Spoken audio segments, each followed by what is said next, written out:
It is time for you to understand the passion of football in Mexico. Team Mexico demolished the United States en route to the gold medal game, and they did it with dedication, execution, and physical dominance. Today, Canada defends their World Junior title against a nation on a mission. Canada, Mexico, it's for the gold, and it's next on CBC Sports.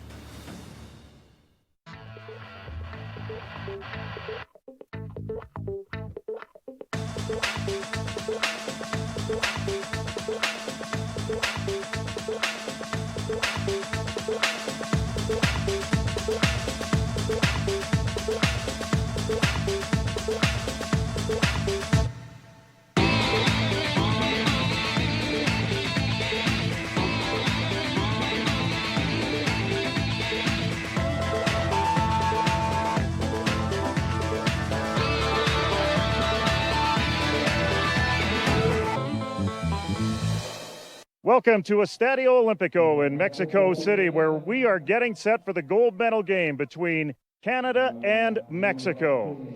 I'm Jim Mullen, along with Gord Randall, down here at field level. And Gord, when you take a look at this tournament, one of these two teams is an unlikely competitor, at least on paper, to be in this final. That would be Mexico, because they had the tough road against the United States. They made it look easy.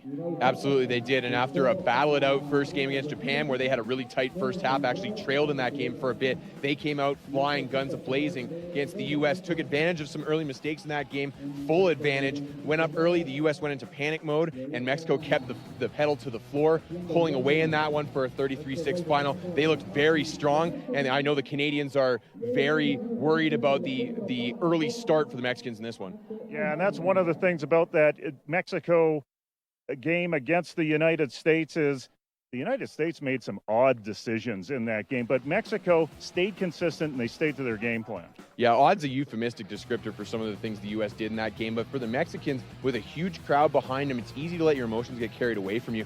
But the Mexicans stayed focused, they stayed excited in a good way, and they just took it to the U.S. They executed at a high level. They didn't make a lot of mistakes. They gave up one touchdown in the second half that was a mistake. Other than that, they executed their game plan to a T on both sides of the ball, Jim. As for Canada, they had a challenge against the Japanese team, didn't they?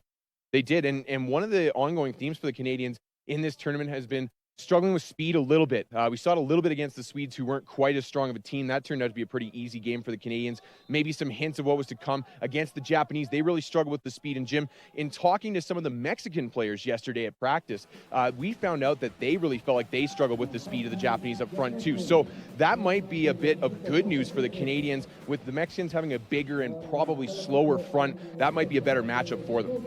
Our players to watch, both running backs. Let's first of all take a look at the Mexican side. Number 3, Hurtado, is the guy to watch. Absolutely, the diminutive Hurtado. He's been leading the tournament in rushing, and he's really the focal point of the Mexican attack. If they turn into a one-dimensional attack, the Canadians have some answers to slow them down. On the defensive side of the ball, the Canadians are going to have to keep him inside the tackles because he's a real slasher. He doesn't mind hitting it between the tackles at the line of scrimmage, but then he likes to bounce it outside to get extra yardage there. The Canadians are going to have to keep him contained and turn that into a one-dimensional Mexican offense. As for Team Canada, it's another CEGEP player. CEGEP players have played a big role on this Team Canada. All hail Cesar.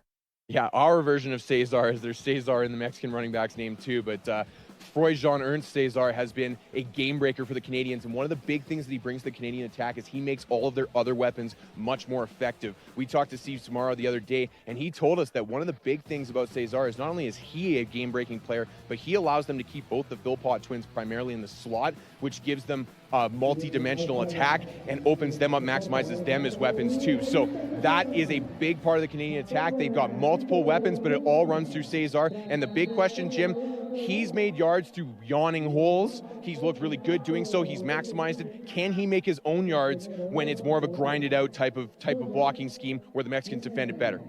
When we come back, we will have the gold medal kickoff. It is Mexico. It is Canada. There will be 30,000 at least in this house, and you're watching it on cbcsports.ca.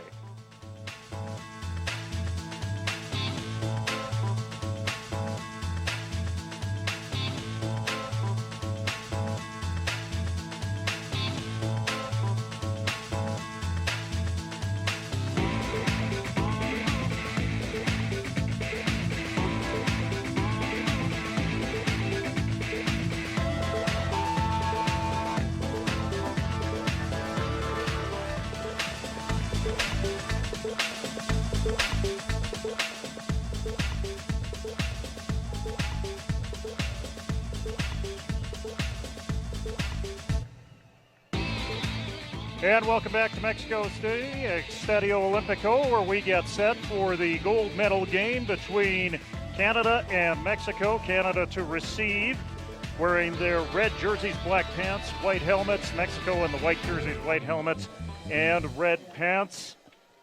As the Regina Ram, well, we can't say his product, but he's a recruit, Aldo Galvan, is getting ready to kick off. To the two Canadians waiting back, Loden Bulali and Tyson Philpott. Philpott, who returned a punt to the house of 68 yards against Team Sweden, but it'll be Mulali that gets it at his own 8, across the 20, 25, just short of the 30-yard line. So let's set up that Canadian offense for you. Andy McFalls and Fortin are your tackles. Burns and Goodall are your guards. Charles Lavalley is the center. The wideouts, Kevin Clericus at wideout on one side, Mulali on the other. Tyson and Jalen Philpott, the inside receivers. Andreas Duick is the quarterback. And Freud John Ernst Caesar is your running back. Duick calling the shots on 1st and 10 from the Canada 29. Cesar, right side, has a gap. He surges up across the 40. That'll be good enough for a Canadian first down on the first play, Gord. And this is bread and butter. This is one of the Canadians' base looks in the backfield. They'll have one of the Philpotts, usually Jalen, coming from the slot going in one direction. They'll have the running back, Cesar, going in the other direction. Sometimes they give it to him. Sometimes they pull it and give it to Philpott. Sometimes Duick throws. They make hay there the first time running it today. We go with the jet sweep up to the 45-yard line. And the Canadians, I said off the top, struggle with speed. I was referring to the front, their blocking scheme. What they have in spades is they have speed and athleticism on this offense. Both Philpotts, Mulali, Ernst, Cesar, and even Kevin Clericius are all excellent athletes. They're going to be a matchup nightmare for the Mexicans today. Jalen Philpott with a gain of 6 on that last one. 2nd down and 4 facing Team Canada, the defending gold medalists. 3 receivers wide right, 1 to the left. That's Clericius. Duick zips it in and out of the hands of Clericius at the 46-yard line. Coming up to make a hit was Yale Bonilla. Likely a little bit higher of a throw than you would like there. Clericius is a 6'2", 6'3" guy. He's no slouch, and that was high for him. He had to leave his feet. Not an easy catch on a base play like that. You want the delivery to be a little down. That might be a function of a little bit of nerves on the case of Andreas Duick. Mueli Chabot, along with Tyson Philpott, wide to the right side on this 3rd down and 4 play. Jalen Philpott gets the carry, had a huge crease, took advantage of it, and gets another Canadian first down. I like what the Canadians are doing here, and I know their coaching staff indicated that they kind of like the matchup personnel-wise up front better against the Mexicans than they did against the Japanese. They're coming out on the ground early, and I'm telling you, if they can be efficient and effective on the ground, the sky's the limit for this offense. They got lots of options.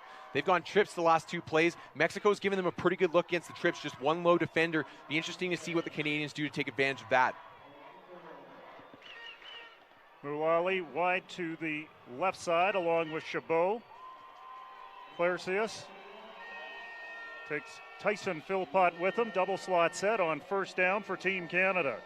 Duick feels the pressure, rolling out of the pocket. Will he dump this one away? Throws it up the sidelines, complete for Mulali at the 40-yard line. So that was a great chicken salad play for Team Canada. It looked like Duick was almost dead to rights, but they make 6 yards out of it.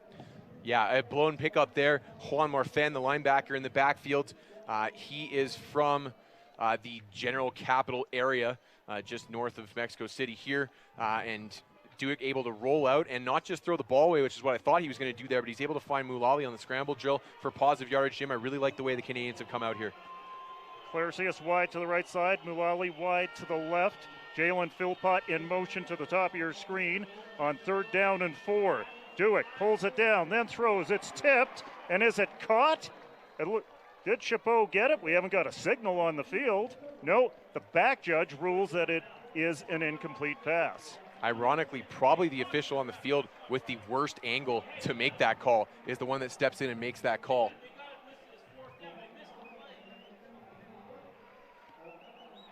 And we're having a downs box issue here.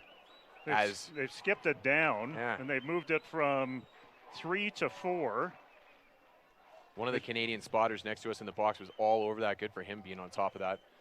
And you may hear some of the Canadian coaches cut through our headset as the day goes along. They are right beside us here. Wouldn't surprise me if there might be a little bit of home cooking going on for some of these things. We've heard some rumors of some gamesmanship from the host throughout the week. So I'm not going to imply right off the top that was on purpose by any means, but who knows?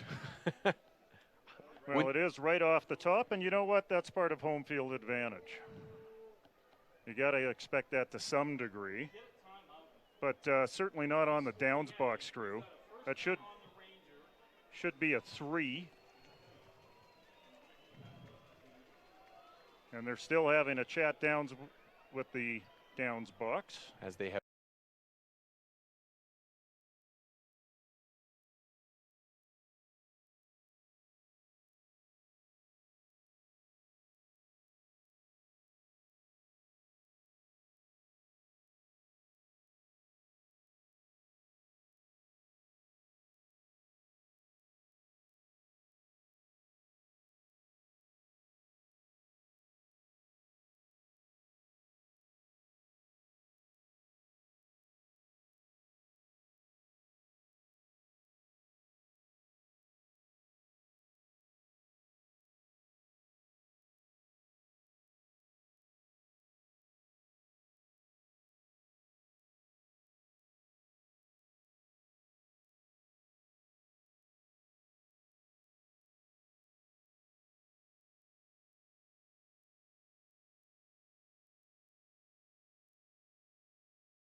it is time for you to understand the passion of football in Mexico.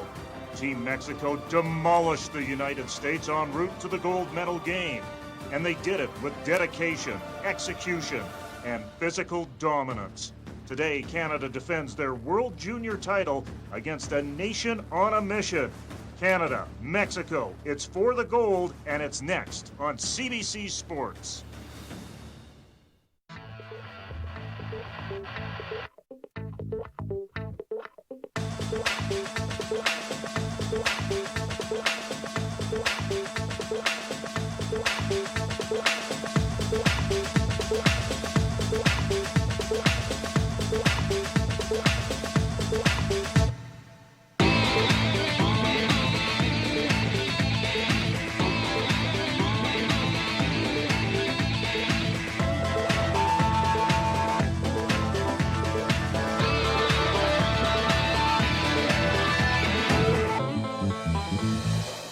Welcome to Estadio Olimpico in Mexico City, where we are getting set for the gold medal game between Canada and Mexico. I'm Jim Mullen, along with Gord Randall, down here at field level. And Gord, when you take a look at this tournament, one of these two teams is an unlikely competitor, at least on paper, to be in this final. That would be Mexico, because they had the tough road against the United States. They made it look easy. Absolutely, they did. And after a battle-it-out first game against Japan, where they had a really tight first half, actually trailed in that game for a bit, they came out flying, guns a-blazing against the U.S., took advantage of some early mistakes in that game, full advantage, went up early, the U.S. went into panic mode, and Mexico kept the pedal to the floor, pulling away in that one for a 33-6 final. They looked very strong, and I know the Canadians are very worried about the early start for the Mexicans in this one.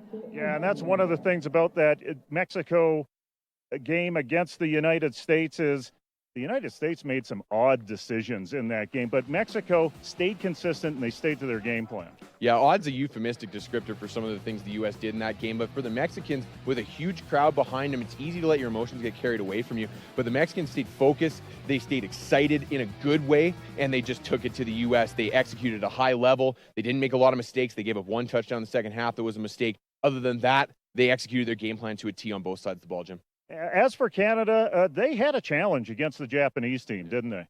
They did, and one of the ongoing themes for the Canadians in this tournament has been struggling with speed a little bit. We saw it a little bit against the Swedes, who weren't quite as strong of a team. That turned out to be a pretty easy game for the Canadians. Maybe some hints of what was to come against the Japanese. They really struggled with the speed. And Jim, in talking to some of the Mexican players yesterday at practice, we found out that they really felt like they struggled with the speed of the Japanese up front too. So that might be a bit of good news for the Canadians. With the Mexicans having a bigger and probably slower front, that might be a better matchup for them.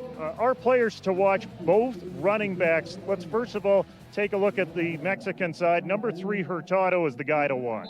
Absolutely. The diminutive Hurtado. He's been leading the tournament in rushing, and he's really the focal point of the Mexican attack. If they turn into a one-dimensional attack, the Canadians have some answers to slow them down. On the defensive side of the ball, the Canadians are going to have to keep him inside the tackles because he's a real slasher. He doesn't mind hitting it between the tackles at the line of scrimmage, but then he likes to bounce it outside to get extra yardage there. The Canadians are going to have to keep him contained and turn that into a one-dimensional Mexican offense. As for Team Canada, it's another CEGEP player. CEGEP players have played a big role on this Team Canada. All hail Cesar. Yeah, our version of Cesar is there's Cesar in the Mexican running back's name too, but Jean-Ernst Cesar has been a game breaker for the Canadians, and one of the big things that he brings to the Canadian attack is he makes all of their other weapons much more effective. We talked to Steve Samaro the other day, and he told us that one of the big things about Cesar is not only is he a game-breaking player, but he allows them to keep both the Philpott twins primarily in the slot, which gives them a multi-dimensional attack and opens them up, maximizes them as weapons too. So that is a big part of the Canadian attack. They've got multiple weapons, but it all runs through Cesar. And the big question, Jim, he's made yards through yawning holes. He's looked really good doing so. He's maximized it. Can he make his own yards when it's more of a grinded out type of blocking scheme where the Mexicans defend it better? When we come back, we will have the gold medal kickoff. It is Mexico. It is Canada. There will be 30,000 at least in this house, and you're watching it on cbcsports.ca.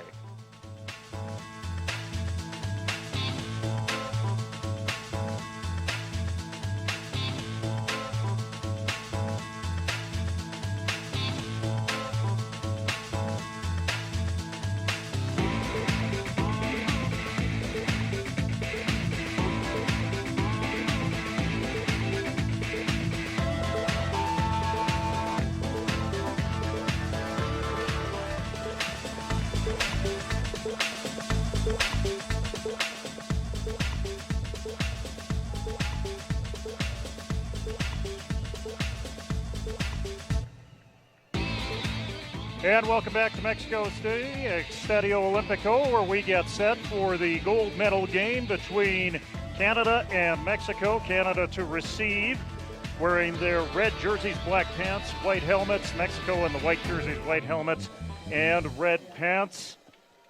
As the Regina Ram, well, we can't say his product, but he's a recruit, Aldo Galvan, is getting ready to kick off. To the two Canadians waiting back, Woden Bulali and Tyson Philpott.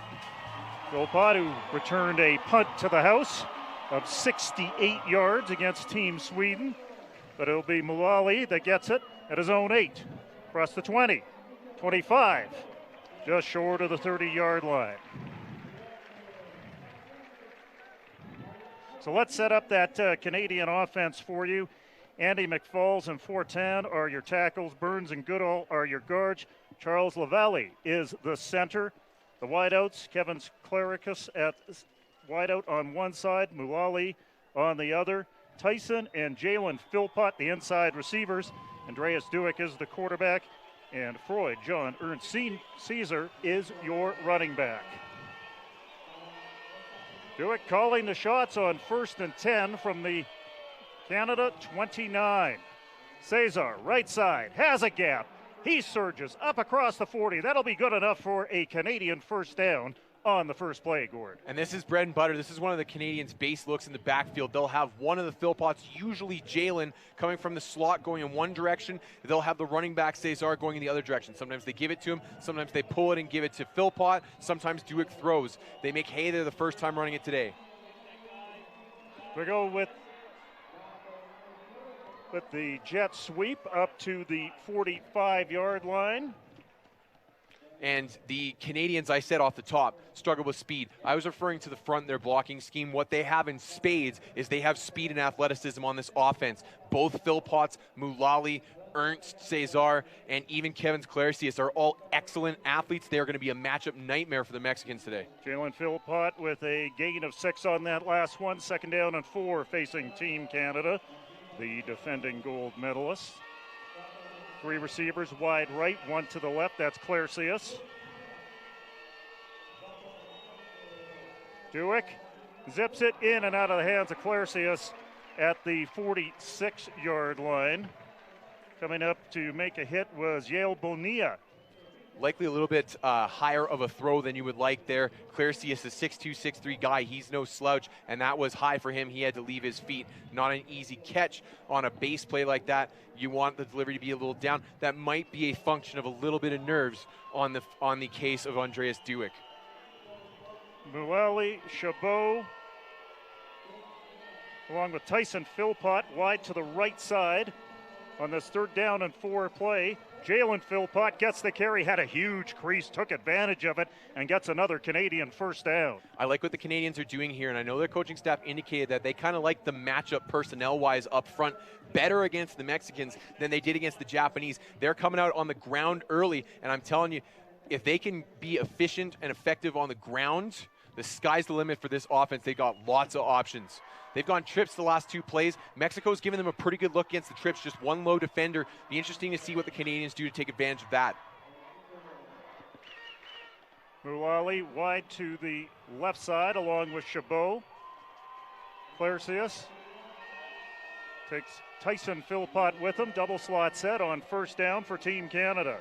Duick feels the pressure, rolling out of the pocket. Will he dump this one away? Throws it up the sidelines, complete for Mulali at the 40-yard line. So that was a great chicken salad play for Team Canada. It looked like Duick was almost dead to rights, but they make 6 yards out of it. Yeah, a blown pickup there. Juan Marfan, the linebacker in the backfield. He is from the general capital area, just north of Mexico City here, and Duick able to roll out and not just throw the ball away, which is what I thought he was going to do there, but he's able to find Mulali on the scramble drill for positive yardage. Jim, I really like the way the Canadians have come out here. Claricius wide to the right side, Mulali wide to the left. Jalen Philpott in motion to the top of your screen on 3rd down and 4. Duick pulls it down, then throws. It's tipped, and is it caught? Did Chabot get it? We haven't got a signal on the field. No, the back judge rules that it is an incomplete pass. Ironically, probably the official on the field with the worst angle to make that call is the one that steps in and makes that call.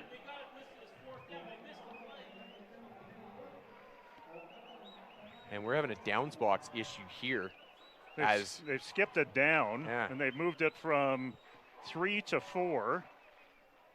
One of the Canadian spotters next to us in the box was all over that. Good for him being on top of that. And you may hear some of the Canadian coaches cut through our headset as the day goes along. They are right beside us here. Wouldn't surprise me if there might be a little bit of home cooking going on for some of these things. We've heard some rumors of some gamesmanship from the host throughout the week. So I'm not going to imply right off the top that was on purpose by any means, but who knows? Well, it is right off the top, and you know what? That's part of home field advantage. You got to expect that to some degree, but certainly not on the downs box crew. That should be a 3.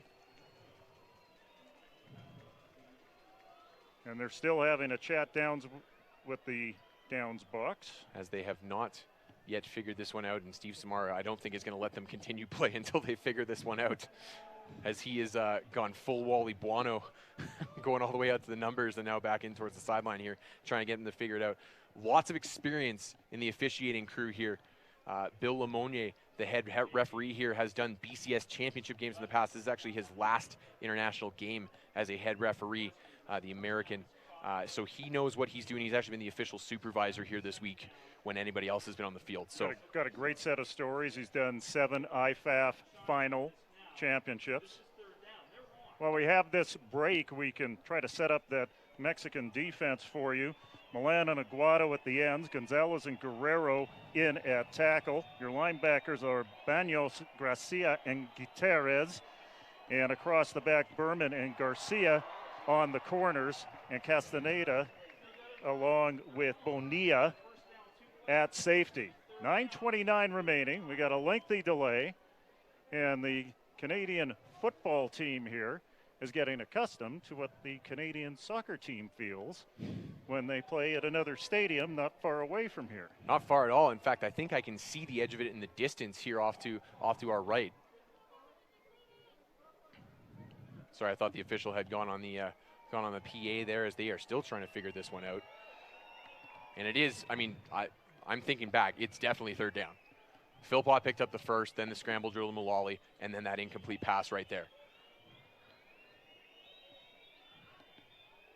Well, one thing that Canada is capable of in these international tournaments is big plays. This team does have big play capability, Gordon. Absolutely. We talked about it off the top. They've got weapons aplenty. That's what won them the last World Championship, and we've seen it here in this tournament. We've seen it from every back in the backfield pretty much. Some big chunk plays. Andreas Dueck able to take off and do it with his feet. Philpott, both Philpotts, Tyson in special teams and on offense. Jalen primarily on offense. You've had Cesar break some big plays. You've even had a big player, too, from Gloden Mulally. So this is a team that can really make something out of nothing at times, and that could really be the edge for them today, because I think that they are more of a big chunk, dynamic offense than the Mexicans are through and through. Well, one thing's for certain, Team Canada will have 4 yards to get a first down. We just got to figure out what down it is down on the field right now with this lengthy delay. This is a CFL-esque delay, but give the officials credit. They are doing the right thing. They are trying to make sure they get this call right. Well, they're going to say that it remains 4th down, and as a result, the Canadians will have to punt. You know, we are accustomed to 3-down football in Canada. Yeah. That time we got 3-down football. We're back to 3-down football. How about that? How charitable. Does that mean we're going to have to give a 5-yard halo on this punt, too? There's no one back for Mexico on this. This is an interesting strategy. See, even they think it's 3rd down. Finally, they send a man back. So did they get a gift from the officials there, or did they call timeout themselves? Well, as they try to get it sorted out on the field, I believe they got a gift from the officials. Solares is back at the 6-yard line. Oh, they fixed it. They've changed it back to 3rd down. They have changed it back to 3rd down. And you know what? Canada, we promised you that you would see something that you've never seen before, and we are true to our word. Yeah, the punt team going out on third down. There you go. You know what, Jim? In behind us here, the full credit to the officials. The supervisory official came over to talk to the Canadians and ran back over, and I believe he was the one that got it right, one of the local supervisors. So good job by them of ultimately getting the call right. And not a lot of disdain from the crowd here, so I think they're pretty aware that it might have been the right call as well. Okay, 3rd down and 4, Canada at the Mexico 40. 3 receivers to the wide side, 1 to the boundary side. Jalen Philpott, the man in the backfield, they swing it to him. He turns the corner, gets across the 40, 35, 30, still on his feet, across the 25, and inside the 20 into the red zone. That is the way to convert a 3rd or 4th down. Interesting, too, worth noting, that was a lateral. They might be setting something up there. But the Philpotts, either Philpott is going to be the guy that they're going to go to when they need a big play. These guys are legitimate athletes. I've talked to multiple coaches. They're shocked that they didn't go to Division I. Instead, they're going to the University of Calgary and look for them to dominate for years to come in the Canada West. Double slot set for Team Canada on the march. Ball marked at the 20. 1st down from that point. Chabot in motion. Handoff inside to Jalen Philpott. Flags are down as he hits the line after a gain of 2. And what you just saw boundary side from a Canadian used to playing Canadian football. Chabot in motion there, moved towards the line of scrimmage before the snap. You are perfectly allowed to do that in the CFL. You are not allowed to do that in American ball. You cannot be moving towards the ball at all. So that is going to be an illegal motion from the Canadians.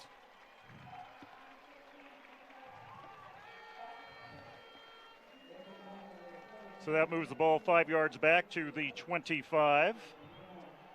1st down and 15, Team Canada. You know, and you're going to have a little bit of that learning curve, even in their 3rd game in this tournament. There are some habits that are hard to break that you have to change between the 2 types of football. Jalen Philpott, the lone running back in the backfield with Duick in shotgun. He zips it outside to Clarcius, and Clarcius leans over the 15 to the 14. That's a gain of 11 on that 1st and 15, 2nd and 4 coming up. Yeah, good job there by Clarcius, and I got to give a shout out to Tyson Philpott. Did a really good job blocking in front of him. In fact, I think Clarcius actually read his block wrong a little bit there and created some trouble for himself. But you're seeing this as the bread and butter of Canadians' offense, is that misdirection in the backfield and quick hitters getting the ball out to the flanks and getting the ball into their athletes' hands with as much space as they can create. So far been pretty effective for them. Bunch formation to the field side. Jalen Philpott remains in at running back. Tyson Philpott in motion. Jalen takes it right side, follows his block, stays on his feet. He'll be short of the 10-yard line. He needed to get across the 10 to get the 1st down. And just a little bit of a lack of hunkering down there, the Canadian offensive line, maybe not quite getting as much push as they would like there, standing up a little bit, so not creating enough yards just yet, but close to the 1st down. I think this is 2-down territory right here. Jim, what do you think? I think so as well, although the Canadian team has a capable field goal kicker in Antoine Couture. Cesar back in at running back, double tights for Canada on 3rd down and 1.5. Cesar wrapped up in the backfield, back at the 15-yard line. I believe that was Jose Gonzalez with the stop. And unfortunately, that's center Charles Lavallee, number 56, getting caught slow off the snap. Maybe another example of a Canadian used to having a yard to work with, and as a center no longer having that yard, as he just right off the snap was not able to keep pace with the Mexican defender. Well, this is not go for it time on 4th and 4. Big stop for Mexico. That gets this crowd back into the game. This will be a 30-yard attempt for Couture. Low snap. They get it down. Couture gets it up, and he gets it through the uprights. And Team Canada has drawn first blood up 3-0 with 6:38 remaining in this 1st quarter of this gold medal game. Gord, your first impressions of the Canadian offense, some impressive ball movement, but when there was a test against the interior of that Mexico line, they were challenged. Yep, and they bogged down a little bit. I think there's almost nothing but positives for that first series for the Canadian offense. They came out, showed some composure, executed well, and to me, showed what they want to make this game into, which is a track meet. And I think if they're successful in doing that, they're going to have a good afternoon. But when things got down to grind it out time, big on big, they started to struggle a little bit. The Mexican size and speed combination in the interior in particular started to take over a little bit. So the offensive line still needs to tweak a little bit and has some room for improvement. But that being said, a very encouraging first possession for the Canadians, especially given the conditions here at Estadio Olímpico. The conditions provided by the fans, provided by the heat. It is getting cloudy. It's rather humid, of 26 degrees. Tour gets a boot to it. Hurtado returns it out of his own end zone across the 10, 15. And he is upended before he can reach the 20-yard line. Let's set up that Mexico offense for you. Sebastian Hernandez is your starting quarterback. 3 touchdown passes throughout this tournament from Juarez and his Juarez companion, Julio Cesar Hurtado, at running back. Your inside receivers, Alfredo Martinez and Ricardo Avina. The outside receivers, Juan Gonzalez and Ivan Gutierrez. The offensive linemen, Mote and Zambrano at tackle, Torres and Delgado at guard, and Chacon at center.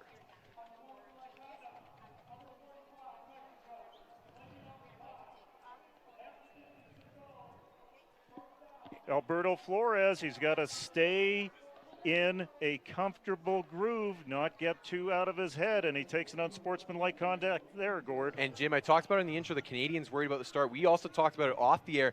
This has been a gong show of publicity in the pregame here, and with the big crowd, it's easy for Mexico to let their heads get away from them, I should say, and that one hurts them, pins them deep after giving up points on their opening possession.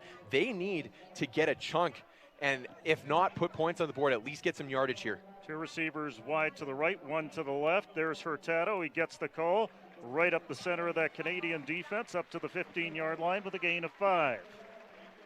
Good first play for the Mexicans up the middle there. The Canadians up front are going to need to be vigilant. The first front 4 is going to have to hold their ground. That's been a very good, high-performing Mexican offensive line so far this tournament, creating the leading rusher, Hurtado. They're going to have to really hunker down here. Hernandez hands off to Hurtado, and he is shut down. Corte Moore in there, along with Schmeckel and Bouchard. And Tanner Schmeckel has been one of the pleasant surprises for the Canadians in this tournament. I know in talking to Coach Steve Samara, he didn't know what to expect from him as much. You know, Samara being an OUA guy, Schmeckel being a Canada West Regina guy, and he's been very impressed with him, as have I, so far in this tournament. That's number 55 in the middle of the Canadian defensive line. 3rd down and 6. Faces Sebastian Hernandez. They go 2 by 2. Hernandez setting up the screen. It's knocked down by Cote Moore, and Moore almost had the interception. The UBC recruit almost turned the field for Team Canada. And you can see a glimpse of why UBC is so excited about Lake Corte Moore, a guy coming out of Football North at St. Joe's in Ottawa, the second version of Football North. He is long at 6'5" and has big, long arms. Great job to get them up there and just about created the interception for himself. Aldo Glavan punts this one away. It's a short end-over-end kick. Does Philpott field this? No, he elects not to, and it will be forced down as there's some extracurricular activity behind the play. Boy, it looked like Liga MX out there. Alejandro Gracia mixing it up with Jackson Ford, another Regina Ram product. 4 Regina Ram products or recruits in this game. The 4th one being Jackson Ford's high school teammate with the Campbell Tartans, Joshua White. He's number 37 for the Canadians. You'll see him primarily on specials. May see him at linebacker as well. But I like the Canadians. They're playing hard and clean so far, and that combination wins you a lot of football games. And playing calm as well, playing within themselves with over 30,000 fans catcalling at them here in Mexico City. They go 2 by 2 on 1st down from the 37. There is Cesar, and he goes right side over the 45. Hey, a good size hole there from the right side of the Canadian offensive line. That's Goodall and LaValle primarily creating that. Cesar not contacted until he's 6 yards downfield. That's what you're looking for in the run game. Cesar from Vieux Montreal, Cégep, a lot of Cégep players in this game. 221 yards on the ground in this tournament. The only guy that he is behind, Julio Cesar Hurtado for Mexico, who has 224. Second down and 2, Canada. Let's see if they air it out here. Maybe take a shot. Nope, they stick it on the ground with Cesar. He should have the yards for the first down as Juan Morfan got a piece of him, but not enough. Good pickup for the Canadians there, as it looks like he's converted the first down, or if not, close enough that they should have no issue going for it. Cesar, as you mentioned, Jim, one of 14 Cégep players on this squad. Quebec, most representative of any of the provinces here with a full 14. Ontario next with 10. Alberta, Saskatchewan, New Brunswick each have 4. And BC and Manitoba with 3 each, with a lone blue noser from Nova Scotia rounding out the roster. So indeed, the Maple Leaf gets the first down, having some issues with the stick crew again. Finally, they get into place at the 48-yard line. And one thing to look for, watch what the Canadian receivers are doing here. In order to manage the noise, the receivers are actually watching for the snap. They are not listening for it here. And thus far, the Canadians haven't had any issue with the noise. Maybe something to keep an eye on moving forward, but they're doing a good job managing it. Maluli wide right and Clarcius wide left. The Philpott's in the slot, Jalen in motion. But it's Cesar again, and he survives first contact so well, this kid. Looked like he was wrapped up for a gain of 2, but rolled ahead for a gain of 5. That's what separates the good ones from the great ones. Yeah, and the Canadians do have a little bit of a size advantage in the interior. They have a big offensive line. Maybe not the fastest offensive line, but they do have a big offensive line. And the left side of that line in particular, Andy McFalls, Taylor Burns, Charles LaValle, has been strong in this tournament. Mexicans have big D tackles, not so much ends. Second down and a long 5 facing Team Canada, now in Mexico territory at the 48. Duick barking out the signals. The Winnipeg native throws over the middle, finds Tyson Philpott, who shimmies his way across the 40, breaks a tackle, could have Green in front of him. Yes, he does. Down the sideline he goes, into the end zone. Touchdown, Canada. What a football player Jalen Philpott, Tyson that time. And one of the other things too, we've seen that happen multiple times in this tournament. One of the Philpotts lead blocking for the other one, and Jalen absolutely blew up a Mexican defender there. Absolutely blew him up. Clean hit, shoulder to chest, but he destroyed a trail defender there to help spring his brother, and a huge play from the Twins gets the Canadians into the end zone. And the Mexican player who was rolled out like discount carpet is back at the 35. And that was number 4, Santiago Castaneda. And just very typical of a play like that, an extra effort play. The defender looked like he'd stop playing, and then he turns to chase, did not even see Philpott coming. Big time play. Castaneda would be a big loss for him. He has one of Mexico's 3 interceptions in this tournament out of Monterrey Tech. And he is not moving down at the 36-yard line. Yeah, and that's one of those hits that there's no way to prevent something like that. As the blocker, you have to play that way. It's shoulder to chest, but that whiplash action is not easy to take. Okay, you can see on the replay, it's shoulder to chest, and then the whiplash action of the head. Not good news for the Mexicans, the way that one went down, but at the same time, there's no flag you can throw there. That's a clean hit, and that is a statement play from the Canadians in a lot of different ways. Well, yeah, and in terms of a statement, it's also made a statement to this crowd that is practically sold out within the football configuration here of over 30,000. You could hear a pin drop here right now. And Jim, we talked about fast starts from the Canadians. We pinned it maybe more so on their opponents in their first couple games with the Canadians coming out fast, but maybe we should have given them a little more credit because they have come out poised, focused, and ready to play hard here, and they have really put the crowd out of the game. As we see Castaneda get up, that is a good sign. It'll be interesting to see if we see him again, because I would be surprised he's still looking a little woozy down there. Well, if Castaneda goes out, they have the original started Fabian Vasquez to go in at strong safety, but Castaneda will have to go through a concussion protocol before he gets back into this game. 3:17 remaining in this first quarter. Canada looking to go for 1 on the PAT to make it 10-0. Couture has missed one of these in this tournament. So it's not necessarily automatic, and he's kicking into the teeth of the wind.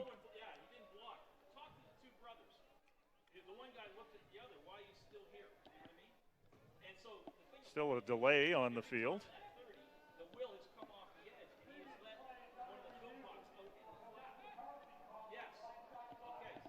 So this is the one call that they will review here in American football, is whether this is a targeting foul. Now, a targeting foul would be an automatic ejection. Now, Jim, we've seen the replay. This is not a targeting foul. So unless they get this one horrifically wrong, this isn't going to be an issue, but it's worth noting nothing else gets replayed by the officials here, just targeting fouls. So they're just going to check, because that, again, is going to be an immediate ejection if it's determined to be a targeting. And targeting is aiming your primary contact at the head. That is not a targeting foul. Well, it looked by the replay that we have been able to see and that you have been able to see that Jalen Philpott's initial contact was with the word Mexico on the jersey. Well, and that's easy to see for the replay official too, because of that whiplash effect that I talked about. Okay, you can see the Mexican's head snap forward after that initial impact. That is a telltale sign that the initial contact is below his head.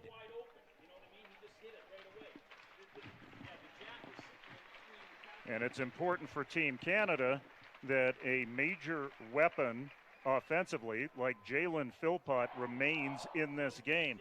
It's important not only to have him on the field as a slot back, it's important to have him in the rotation at running back, because it gives Freud Jean Ernst Caesar a opportunity to rest up. They can save him for opportunities when they need that punishing running back the most. Yeah, and Jim, we talked in the previous game about the value of the Americans being able to switch their personnel in and out with the skill position guys. The Canadians don't have quite as much flexibility, but even having that extra guy, being able to give Cesar a blow, being able to give either Philpott a blow is a big advantage for the Canadians.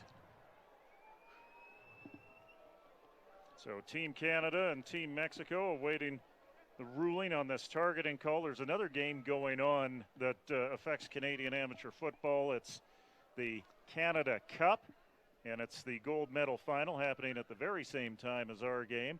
And that features Alberta and Saskatchewan. Quebec with a win over Ontario. Earlier, they capture the bronze medal. As they are continuing to watch the replay up here, looks like they might have come to a decision here. We'll wait what the head referee comes up with, as the secondary official has gone out of the replay booth now.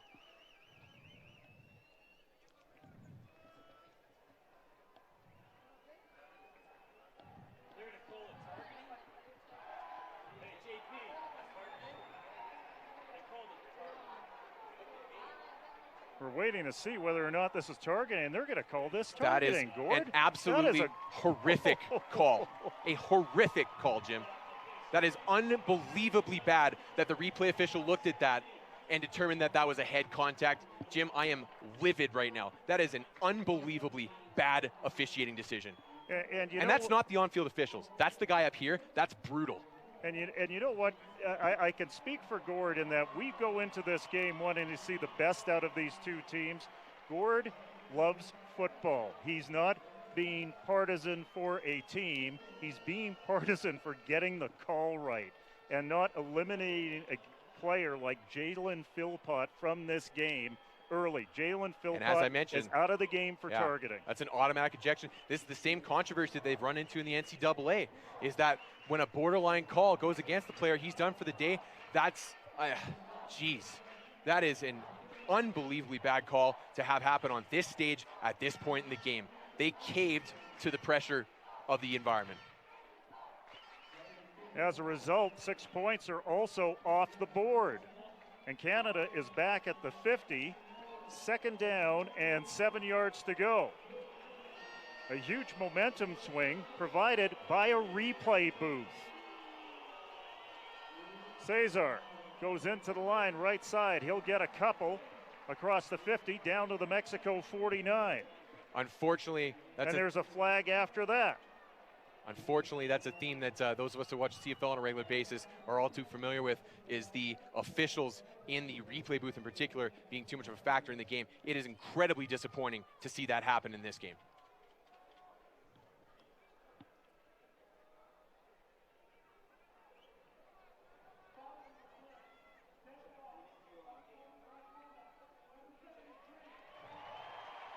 And the Canadians need to regain their composure here, Jim.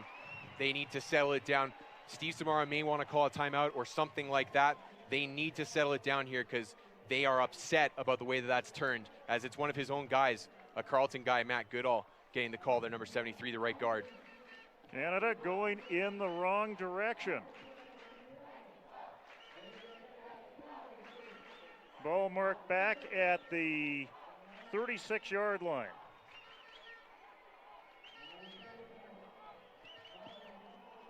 They're going to come out 2 by 2 here. Be interesting to see how they adjust. Now, Carl Chabot, the next guy up as a slot, is a very good slot receiver. Not to say they're not losing anything, but he is capable. 3rd and 22. They're going to keep it on the ground. Cesar hit as he hit the line of scrimmage and leans ahead for a couple. And Canada happy to punt this one away. Yeah, and try to settle things down. Really, yeah, that's a settle it down. We're not going to convert this. Let's get a chunk and kick the ball, turn it over, get our offense on the bench, and refocus our guys here, because I think that they were maybe a little bit unfocused after that call. You know, the 7 points come off the board. They don't know how legitimate the call is, but after the 7 points come off the board and they get the ball back. Ivan Gutierrez back at his own 20 for this Couture punt. They put the block on. There was some contact. No flags fly. And this ball will be grounded inside the 25-yard line. Good kick by Couture. Lots of hang time there. Basically took the returner completely out of it. It's good, too, because he did have a little bit of pressure in his face. So good for him to get that off and get a good kick out. And the Mexicans get the ball back here at about their own 25-yard line. Let's take a look at Emile Bouchard and what sort of impact he's had on this Team Canada team, Gord. Well, Jim, he's been the standout of a strong Canadian defensive line that has really made their way throughout this tournament. He's got some dynamic moves off the edge. He's a good pass rusher. He's a little bit smaller, but he holds in well against the run game. A real slasher, has been strong for them. Another CJEP kid wearing 96. There's Hurtado, left side. Keeps the feet moving and stretches out. He'll be about a foot short of the first down. Good second effort by the kid from Juarez. And you can see the Mexicans buoyed by that turn of momentum, that tide, the 7-point swing. They're looking to turn that into a 14-point swing here. Canadians need to match their intensity level right now without going overboard. Almost as important, the crowd of over 30,000 back into this game, making their presence felt. Hurtado survives first contact, can't get the corner, but does get the yards. Yeah, the Canadians did well to rally there and string that one out, but the problem when you give up 8.5 on first down is they don't need much to convert it. So they're going to move the chains here, and the Canadians need to reset here. You will see nothing overly elaborate from the Mexicans in terms of offensive scheme. A lot of 2-by-2, single back, give the ball up the middle, let your guys make plays. First down, Mexico. Ball at the 36. They go with Reyes. Flags come down as Reyes gets a gain of 6. And Alan Reyes has proven to be a good change of pace back for the Americans so far in this tournament. The Monterrey native plays for the UANL Tigres. Don't call the Mexicans the Americans, my friend. Yeah. This is officially Monterrey, Mexico, not Monterey, California. Well, now they're going to play. They're going to take away the run. So that's a holding call. Point of foul, back to the 30. And that's a big break for the Canadians, putting the Mexicans in a long yardage situation. It is a spot foul when it is downfield, so it's first and about 17 instead of a full first and 20. So the old eyes tell me it's about first and 16 facing Mexico. Let's see if they try to chip away or try to make up some real yardage here. Hernandez back to pass, throws. It is complete. The ball pops loose. Reyes had it, and then they're ruling it a incomplete pass. It looked like Reyes had the ball before he was hit by Vincent Delisle. The language is that he's got to be able to make a regular football move. And so as he tucks this here, he is not done turning around. I think that's the right call there, Jim. But one thing you saw from the Mexicans up front there, you saw cutting on the front side of that quick hitter play. Their quarterback is only about 5'7" listed. He's not tall, so they need to get bodies down if they're going to quick pass. 2nd and 16. They swing it outside to Avina. And he'll get a couple back. And the Canadians doing a very good job of handling this long yard situation and taking advantage of it here. To continue my point, they're going to have to find creative ways to open up the throwing lane for Hernandez. Same thing here as they get the swing out to the edges. That's something that a D lineman shouldn't be able to affect. But when you have a 5'7" quarterback throwing over 6'3" offensive lineman, 6'3", 4, 5 defensive lineman, you have to be very creative in creating throwing lanes for him. Third down, 14 yards to go. Mexico, ball at their own 31. Hernandez looks back to the bench, gets a new signal. And one interesting facet of Mexican football, the announcer in the stadium never stops.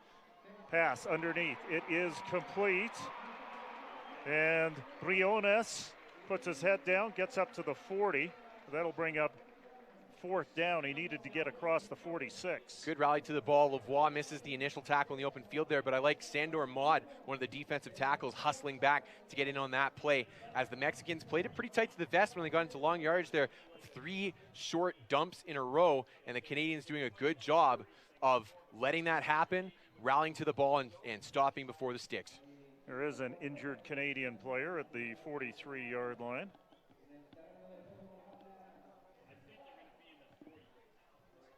Only one Philpott left in this game after that targeting penalty. Oh. Tyson Philpott. Jim, you are triggering me right now. You are triggering me right now. I had just started calming down. 16-yard line.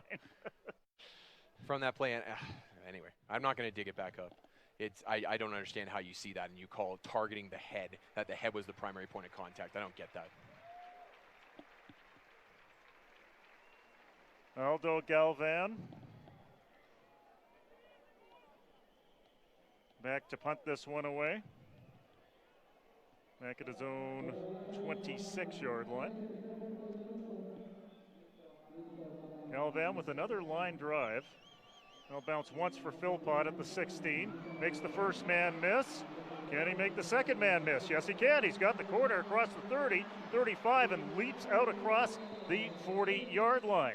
And the Canadians are going to take an undisciplined penalty on the backside of that play as we have a flag down a good 30 yards from where that ball was. And that's a Canadian getting overzealous with his blocking well away from the play. Unfortunate mistake for the Canadians. And that will bury them. Right now we've got a good game in the Canada Cup. In the first quarter, Saskatchewan and Alberta tied at 10 after Saskatchewan just kicked a field goal.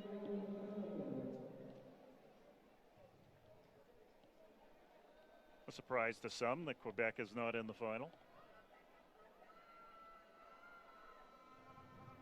During the return, personal foul, number 20, Mexico. Wow. 15-yard penalty tacked on the end of the run.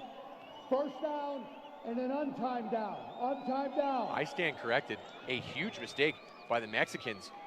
Marco Antonio Briones, who just caught that last pass for Mexico, digs a bit of a hole for his countrymen. And a bit of an ongoing theme here is we talked about how are the Canadians going to handle the adversity and the pressure of this moment. The Mexicans so far showing a few cracks in the foundation. Ball placed at the 45.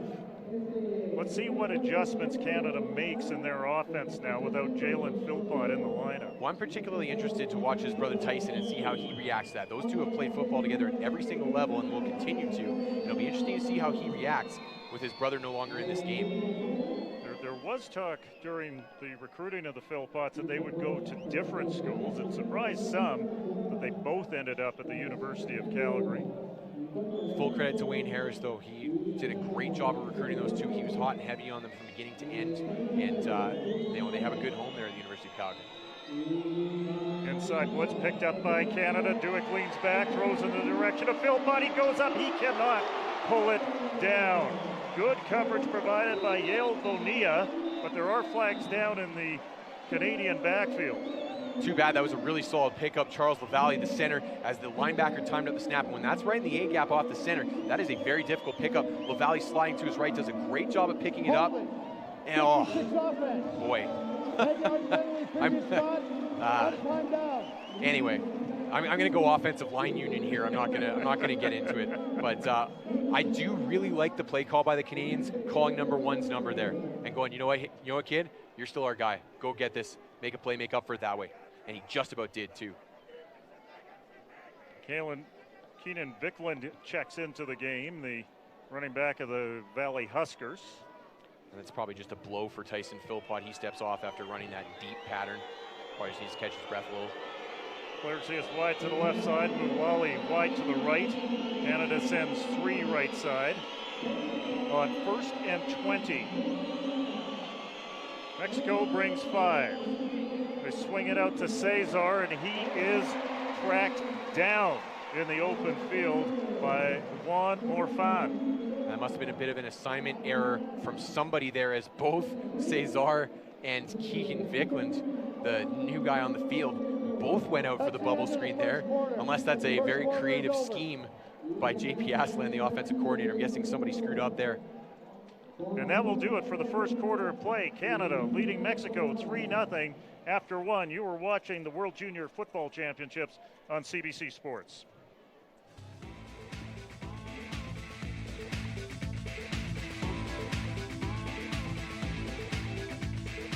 You're on Crown Countdown U, starting this August on CBC Sports and CHCH TV.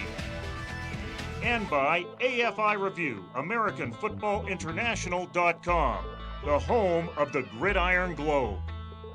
And by Canada Football Chat, the home of the CFC 100.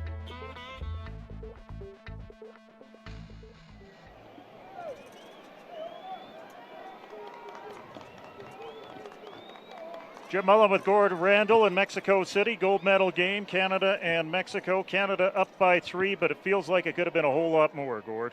Well, it could have and should have been a whole lot more, but if you're the Canadians, you got to put that in the rearview mirror, at least better than I'm putting it in the rearview mirror, and move on with your day. Right now, they're in 2nd and long. They got to get a chunk here. They need to get across the Mexico 35. Duick in shotgun. Cesar, a man in the backfield. They go 2-by-2, receiver set. Cesar picks up the inside blitz, but Duick is snowed under. Big malfunction at the junction. There were 3 Mexico players in that mess. Aguado was one of them. Yeah, the Mexicans bringing pressure there. Looked like they brought 6 or 7 man pressure with man-on-man on the backside, and Duick just couldn't get the ball out before the pressure snowed him under. Canadians now are just looking to pick up a chunk because it's 3rd and Monterrey, so they're likely not gonna convert this. So I suspect you're gonna see some sort of a quick hitter, get the ball to one of their athletes in space. Maybe he breaks a couple tackles and breaks it. Otherwise, you pick up a chunk and kick the ball away. Double slot set. Tyson Philpott not on the field on this 3rd and long play. Mulally catches it just inside the 50. He'll be well short of the first down, but he does buy some real estate. Slightly different strategy than what I had been expecting there, but at the same time, taking a chunk, improving your field position for the kick. You love to be pedal on the floor as an offensive coach at all times, but at the same time, you got to be realistic at times. That 10 yards creates a possibility for a good kicker in Couture to give the Mexicans a long field here. Well, they're actually going to call that incomplete, hey? Wow. As a result, it's 4th and about 25. And Couture gets it away. It's not long, but it has some hang time. And it'll get a roll inside the 30 down to the 28-yard line, as Gutierrez says he doesn't want to have anything to do with that. Well, and that's what we've seen from Couture. Both punts so far this afternoon, he's got enough leg underneath it, enough air under the ball that he's taking the return out of the game. A lot of punters will gladly take a couple yards off their distance in order to negate the return. That's a good job by a young kicker there to safely punt that and allow his coverage team to take care of the rest. Mexican offense right on the ball, ready to go at it. The ball at their own 29-yard line. 90s on the field. Marcos Vences, he is built like an offensive lineman, but plays H-back. 308. Hurtado, nice move inside to get a couple of extra yards, as it looked like he was sealed off and managed to find space up to the 31. Canadians really going to have to step up to match this beef in this big set from the Mexicans. Like you said, adding another 300-pounder on the field who can also go out and catch passes is a nice luxury to have. It'd be interesting to see how the Mexicans make full use of number 90 as a matchup weapon. 2nd down and a long 7. Pass is complete outside for Gutierrez, but he is wrapped up immediately. Nice defense there, Gord. That is an outstanding play by Sean Boucher, number 22 out there on the corner. Another Sejeb guy. This one is one of many Champlain-Lennoxville Cougars on this roster. I think one of 6 I counted earlier. And he does a great job slipping the block from the wide receiver, getting downfield and attacking that slot on the bubble screen to make the play in the backfield. And essentially a loss of 1, turning 2nd and 8 into 3rd and 9. And one thing to add to that too is a DB coming up and completing the tackle is also a task at times. Good job by him to secure the tackle as well. Mexico goes 3-by-1 in a passing situation. Hernandez sets up the screen, gets it to Hurtado. Ball pops loose. It's Canada football. You know what? And that's all on Hurtado. He didn't get popped much, but he got caught from behind. I want to say, you know what? I didn't see the number on that. I think it might have been William Descagne, which is a guy that, no, you know what? It's 92, Riley Zafransky, who's a guy that Steve Samara has really been impressed with in this tournament as well. Probably the 6th lineman, but he catches him from behind. And again, like I say, that's all on Hurtado. That's not Zafransky coming in with the club from the background. He's just trying to make the tackle short of the sticks, which I think he probably would have. And Hurtado just puts it on the turf. Big break for Canada. They got to take advantage of it here like the Mexicans did themselves in their last game. Jackson Ford with the recovery. The Regina Ram. How many times have we said Regina Rams so far this broadcast? Ball outside the 35 at the 37. First down, Canada. Duick zips it into the hands of Chabot. He gets by the first man and swaggers out of bounds inside the 30. He'll be a couple of yards short of the first down. Like I said, Carl Chabot, a guy who can help pick up some of the slack from the missing Philpott, and he is a true slot receiver, only about 5'8", 5'9", but he is a good athlete. Get the ball to him in space, let him make stuff happen. Canadians taking advantage of the Mexican look versus trips right there. Canadians happy to stick with the 2-by-2. Cesar's in for a whole lot of work in that running back position. Now that Jalen Philpott's out of the game. 2nd and 2. Duick into the hands of Tyson Philpott.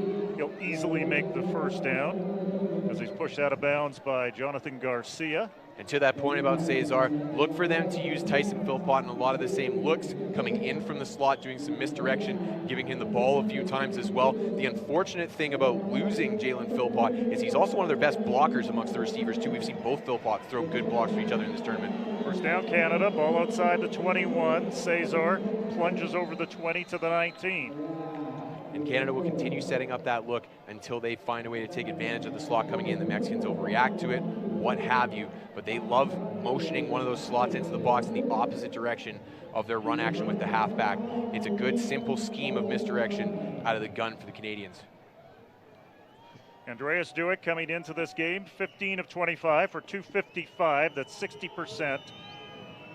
He has 5 touchdowns and has been sacked 3 times, no INTs. 2nd down and 8. Mexico bringing 6. Duick standing in, pulls it down, and he is sacked. Jerome Garcia with the sack back at the 21-yard line. Yeah, the Mexicans bringing extra men there, and the Canadian scheme had the offensive line sliding to the right and Cesar picking up off the edge. Mexico maybe bringing 2 men off the left side edge there too, and Cesar versus the defensive end, not necessarily a great matchup for the Canadians. Cesar leans into it, lowers his head, whiffs, gets swum, and they have troubles. Well, the one thing that we've seen from Duick all through this tournament, he's been a good game manager, didn't throw it into a dangerous situation, took the sack, sets up 3rd and 10. I don't mind taking a shot here. Ball at the 21. Duick pulls it down, and he is sacked again. Morfan with the sack this time, and another good defensive stand by Team Mexico. And the Canadian right side of the offensive line continue to struggle a little bit. Mexicans, as they get into the red zone, when you're an offensive lineman, you get into the offensive red zone, you have to expect to see extra men coming. A team is not going to sit back, bring 4, and let you just pick them apart when they're backed up against their own goal line. You have to have your head on a swivel and be ready for it. And we talked about speed, throwing some of the Canadian offensive linemen for a loop. We saw it there, the linebacker just outspeeding Matt Goodall on the right side. Chabot to hold for Antoine Couture. This will be a 43-yard attempt doesn't have the bonus of wind at his back. The kick is up and it is blocked. And it will come up as 0 for Team Canada, but wait, hold on a second here. Timeout was granted. Team Canada called a late timeout there, it appears. Good for them, and you know what, I was just about to say that sack all of a sudden makes a big difference because Couture with that extra yardage tried to drive it low and didn't even get it over his line. Now, he is only, I say only, 44 yards out here. He shouldn't have to drive this that low to make this kick, and I think he's worried about the possibility of return, which doesn't exist in American ball. Well, you respond to your training, and in this case, especially when the pressure's on.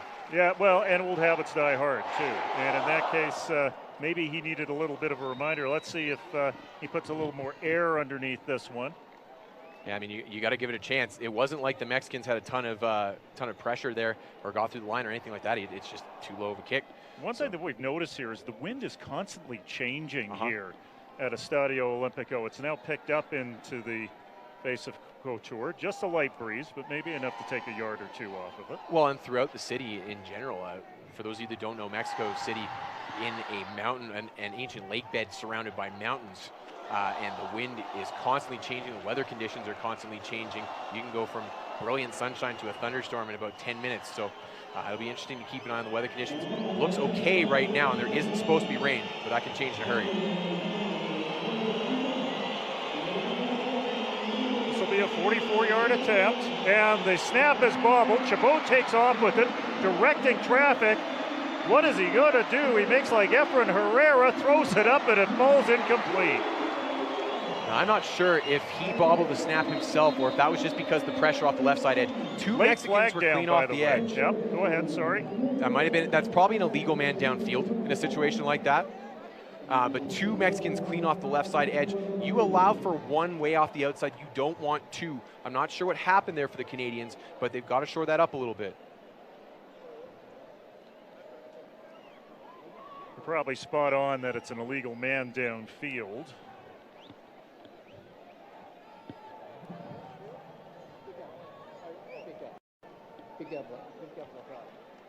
So, safe to say the Canadians have not necessarily responded to that ejection overly well so far.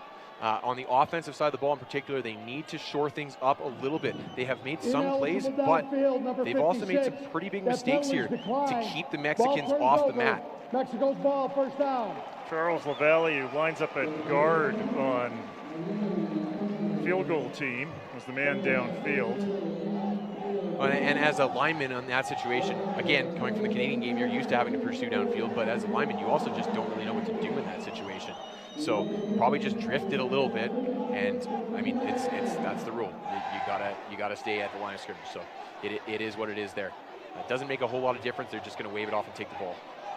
Sebastian Hernandez and Mexico, first and 10 at their own 26.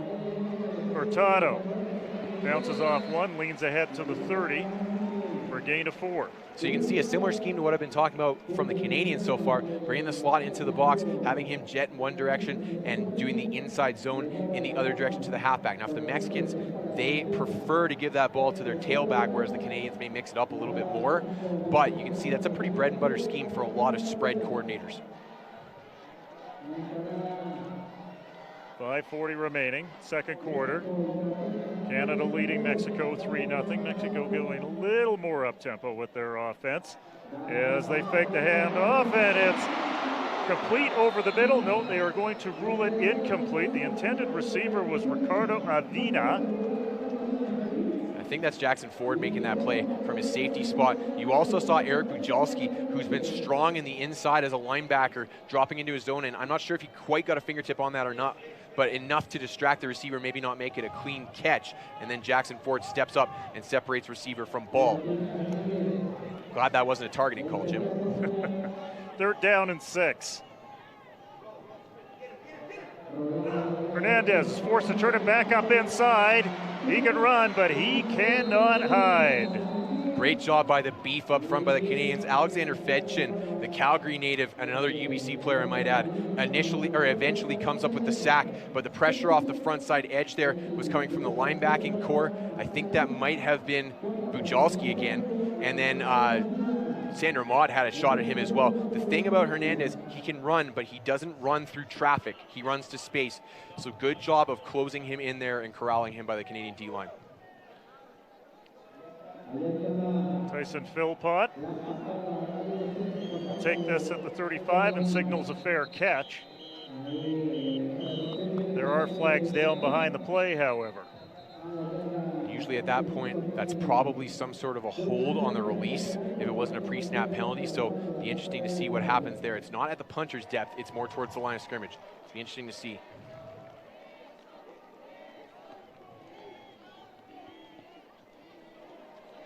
Holding, kicking team, number 16. That 10-yard penalty will be tacked on to the end of the kick. First down, Canada. So a little bonus there for Team Canada. A couple times we've seen that so far today, particularly in special teams. And you know, it's you can't say it's been an overly clean game so far this afternoon, moving into evening from either side. So Canadians with good field position again. That stall in the red zone and that bad field goal hold doesn't hurt them. They need to refocus and get it back down there again here. 34-yard punt by Galvan turns into a 24-yard punt thanks to that penalty. 3 receivers to the wide side. Clarcius wide to the boundary side. We have another delay down on the field as the officials will chat it up. Mexicans adjusting their coverage here. You're now seeing 2 low defenders against that trips on the right side. Initially, it was just 1. That's pretty easy to take advantage of. Now, when you have athletes like the Canadians having the slot, though, a bubble screen number 1 right here versus 2 defenders. If Chabot can get his block in and Mulally can do his as well, there's lots of hay to be made there. I'm surprised the Mexicans aren't playing that a little tighter versus the trips. First down from the 45. Cesar can't find the inside crease, and maybe not the best blocking downfield. That will result in practically no gain. I would say more so, not the best read from Cesar. Chabot just gets shed back to the inside a little bit late there, and Cesar may have rushed his read once he got to the edge a little bit. Unfortunate as he ran right into a tackler. It's tough though. Carl Chabot giving up a lot of size out there, and again, like I said, not as strong a blocker as a Jalen Philpott, who for a receiver is what I would call a plus blocker. Carl Chabot checking in at 5'7", 175 out of Lionel Groux. 2nd and 9. Cesar turns it back up inside, gets across the 50. Some extra bodies fly around there. Alonso Guerrero with the stop. And this is the kind of tough sledding that I was talking about off the top with Cesar, to see how he responds to that. Not bad there. The Canadian offensive line needs to continue to try and take it to this Mexican front and get after it up there.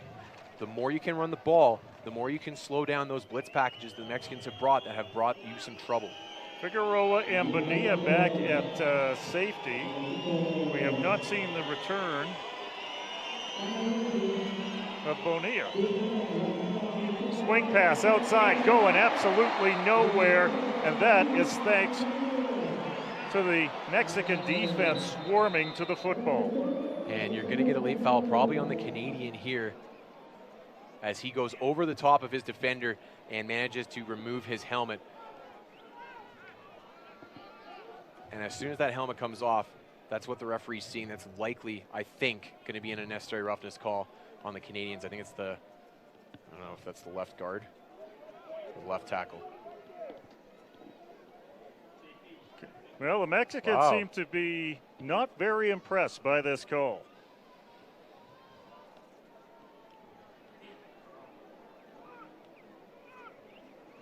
Well, I stand corrected.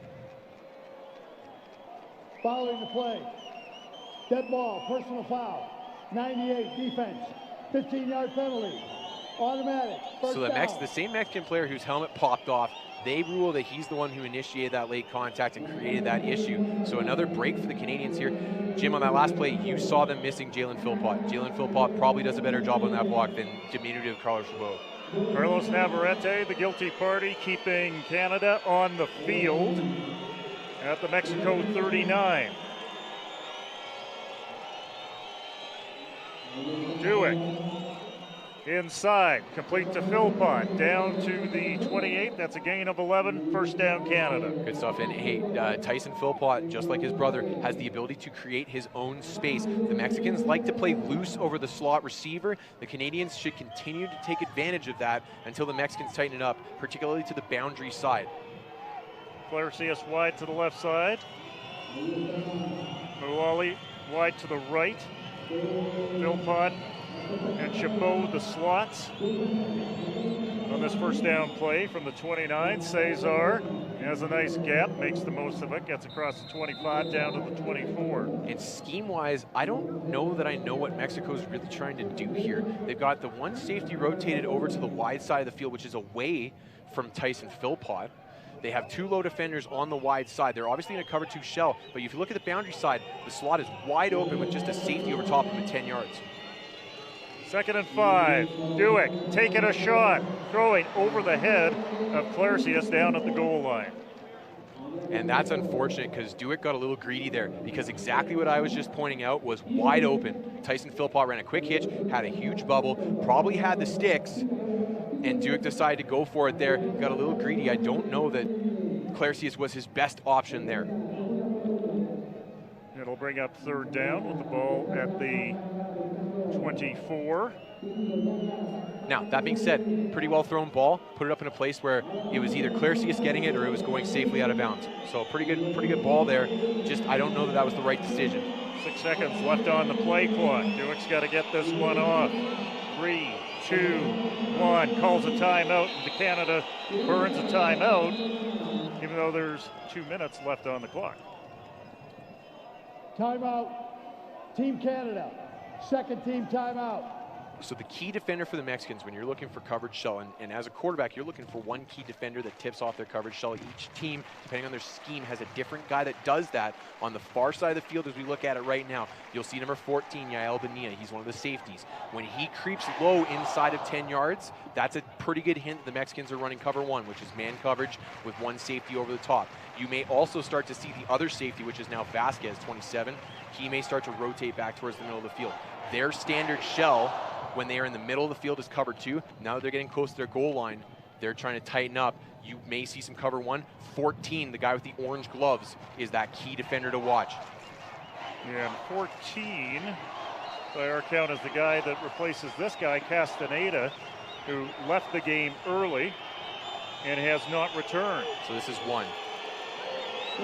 3rd down and 5. Philpott in motion. The handoff to Cesar, finds room, finds the first down, and gets inside the 15-yard line. Good call. Good call. They've been trying to work some things through the air, put it back on the ground when it matters most in a 3rd and 4, and trust that your backs and your big boys are going to get after that.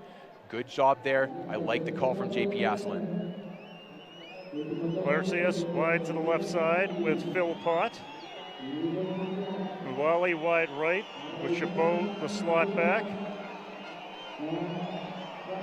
Cesar is going to be a workhorse for the rest of this game. First down from the 14. Dueck looks to the sideline, completes to Philpott, and he is knocked out of bounds rudely by Figueroa.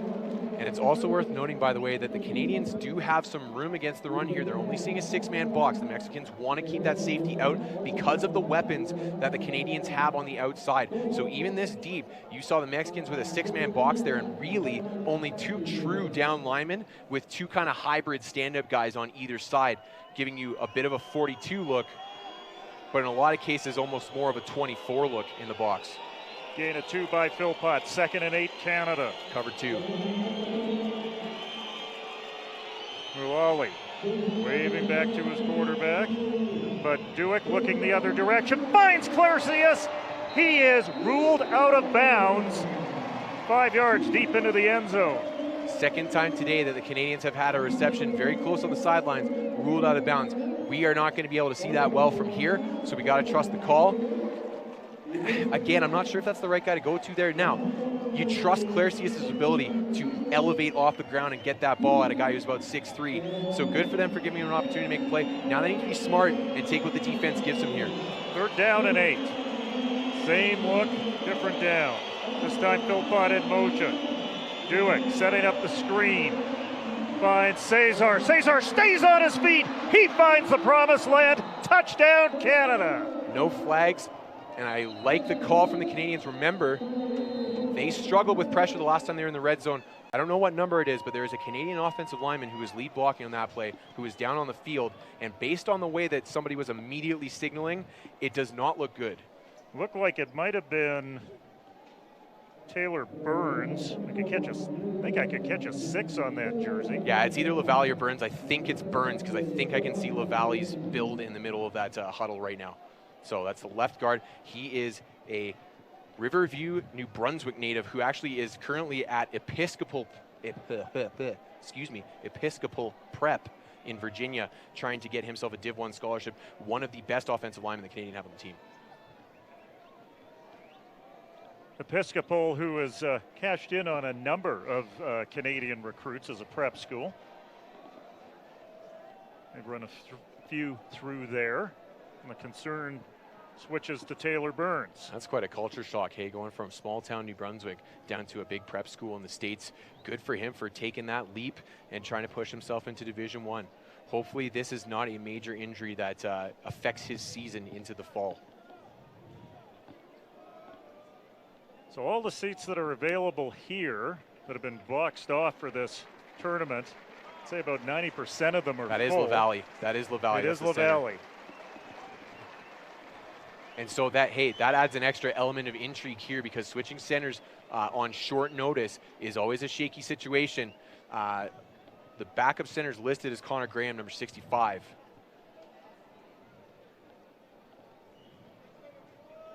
Well, we won't know until Canada gets the ball back again. LaValle, another guy who's been strong in this tournament, the Mount Allison Mountie.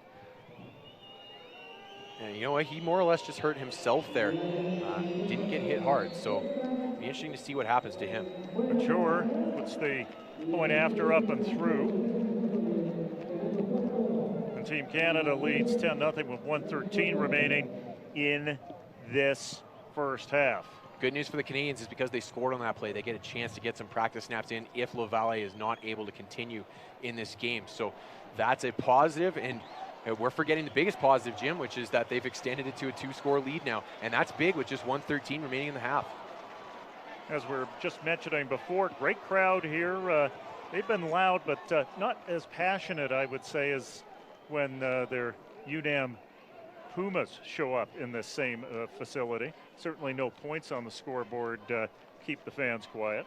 Yeah, nor quite as rowdy as the game against the Americans, but again, as you point out, that game was a game in which the Mexicans came out big, went up big early, and stayed on top the whole game throughout. So, you wondered, and we asked the Mexicans point blank about this, whether there might be some kind of a letdown because of the rivalry with the U.S., and they said no. Kickoff will bounce past Moreno, and he will elect to bring it out of the end zone. Was that a wise move?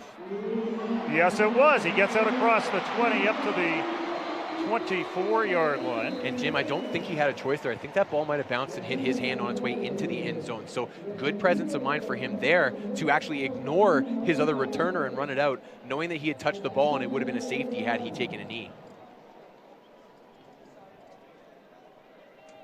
So 1:04 remaining in this first half. Team Canada's defense so far with a clean slate. There was some concern about this defensive front for Team Canada facing this gargantuan Mexican offensive line. So far, so good, Gord. Well, one of the things we've seen more of from this front, too, is rotating guys in and out. We've seen a lot of Fedchin, we've seen Zafransky, we've seen Descagna. Hernandez on first down. He finds Avina, who steps out of bounds, up at the 32. And you can't play too loose here. Now, 59 seconds isn't as much playing time as it is in the Canadian game, but that's still plenty of time for the Mexicans to march this into the fairly lengthy field goal position of Aldo Galvan. So the Canadians can't be too loose here. Galvan, who has made one from 49 in this tournament, 2nd and 2. They will not get the first down, as Gonzalez can't squeeze it. And that's just not a great throw by Hernandez. Maybe an indicator that he was not seeing clearly out of the pocket there. It did not look like he had a great throwing lane. And again, for a diminutive quarterback, always a concern. Mexico in hurry up, 55 seconds remaining in the half, 3rd down and 2. Hernandez. He will find Avina again, but there are flags down on the line of scrimmage. And the signal is an offside.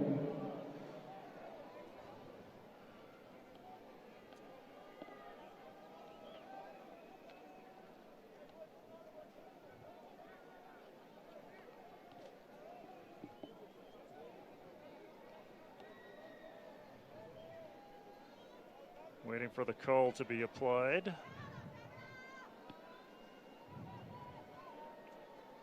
By the way, at halftime. Offside. Defense number 55. That 5-yard penalty. Always a little frustrating when your nose tackle lines down. up offside. That Schmeckel that time just getting a little bit too antsy. And you don't want to see that when your D tackle who's closest to the ball is the one that lines up offside for you. By the way, at halftime, we will have some highlights from the Canada Cup. Last we checked, it was Alberta and Saskatchewan tied at 10 in that one. 1st down for Mexico. Hernandez gets hit as he throws, and it is incomplete. Corte Moore and Bouchard, the Canadians' 2 stud pass rushers off the edge, getting after it there. Corte Moore with the initial pressure, and Bouchard plants Hernandez just as he's throwing the ball. Hernandez never saw that coming from his back. That probably threw that ball off just a little bit. 2nd and 10 Mexico, ball at the 37, 45 seconds left in the half. 3 receivers, wide side right for Hernandez to look with, but he swings it to Hurtado, has a lane, across the 40, 45, and steps out of bounds before he can reach the midfield stripe. Still looks to be enough for the 1st down. The Mexicans dealing with the Canadians' 4-man pressure up front by releasing the left tackle to lead block for that quick screen there. And him versus Danny McWhirter on the corner is not a matchup you like as a Canadian. So McWhirter gets eaten up, predictably so. D-line just a little slow to react. Sebastian Hernandez throws to Avina. They're going to call it complete at the Canada 49. And again, no down by contact. The Mexican quarterback not doing his receivers any favors on this series. That's 3 low balls, and even if they come down with that, they have no chance for yards after the catch, and the clock runs. The Mexicans have to burn a timeout here. With 28 seconds left Team Mexico. in this 2nd quarter. Game clock. 33 seconds. 33 seconds, please, on the game clock.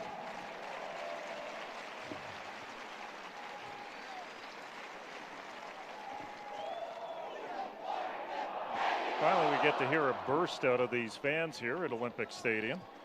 And Jim, continue to watch for the Canadian defensive ends. The Mexicans, I really like the call to try and slow them up with a screen look there, but they were able to generate pressure with just 4 men early on in this series. When you're closing in on halftime, you don't want to bring extra rushers, so generating 4-man pressure is key. So keep your eyes on the 2 defensive ends, Corte Moore, and I think it's Bouchard still out on the field.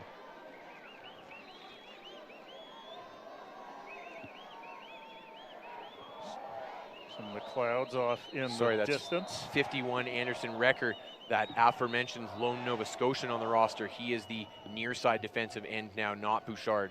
There is a chance of a little bit of thunder and lightning rolling in here, a low chance. You can feel the humidity building up here. Most of the games have been able to avoid the nearly daily thunderstorms here that come in the late afternoon or early evening. Team Canada also surviving what we survived, a 5.7 earthquake at 8:30 in the morning a couple of days ago. Yeah, the alarms went off, and to be honest, it sounded more extreme than it actually felt. Apparently the epicenter was well outside of town, but a bit of a culture shock for those of us who are from the Canadian Shield in particular. Not me, but... I mean, we're from the West Coast. I waited 20 seconds and I went back to sleep. 2nd down and 7. Hernandez leads back, going for a long shot, and McWhirter got his hands on it and broke it up. The intended receiver was Gonzalez, but McWhirter was with him stride for stride, almost added to that 1 interception that he had earlier in the tournament. Excellent coverage from Danny McWhirter, likely Canada's strongest corner, a guy who played U Sports ball last year and did get a little bit of field time for the Carleton Ravens, Steve Samara's team. He's long at about 6'1", and he was right in the back pocket there to make the breakup. guy who's been pretty quiet because he hasn't been targeted much on the outside for the Canadians. That was a good play by him there. 3rd down and 7. Mexico goes 3-by-1. And a bit of a false start there on the left side of the line as Rodrigo Mote broke his stance. False start, 63 off. And you know, the double-edged sword of the excitement and the pressure in the building right now seems to be affecting the Mexicans a little more than it's affecting the Canadians. Now, Canadians have taken some penalties, maybe some out-of-character, undisciplined penalties, but the Mexicans, false starts, we've seen a couple late unnecessary roughness fouls. It's been surprising to see after the way they handled it last game. 3rd down and 12. Hernandez steps up, throws against the green, finds a man over the middle, and it falls incomplete. He was looking for Gonzalez, but coming across was Nathan Laflamme out of Andre Gresset. Speaking of pressure, Hernandez did a great job to manage the pocket there as the Canadians, again, getting a little bit of pressure up the middle. Looked like Safransky had maybe a shot at him there, but Hernandez manages the pocket well, delivers a great ball, and it's just put on the turf. Unfortunate for the Mexicans, and Gonzalez, who has been their #1 receiver, can't come up with the play there.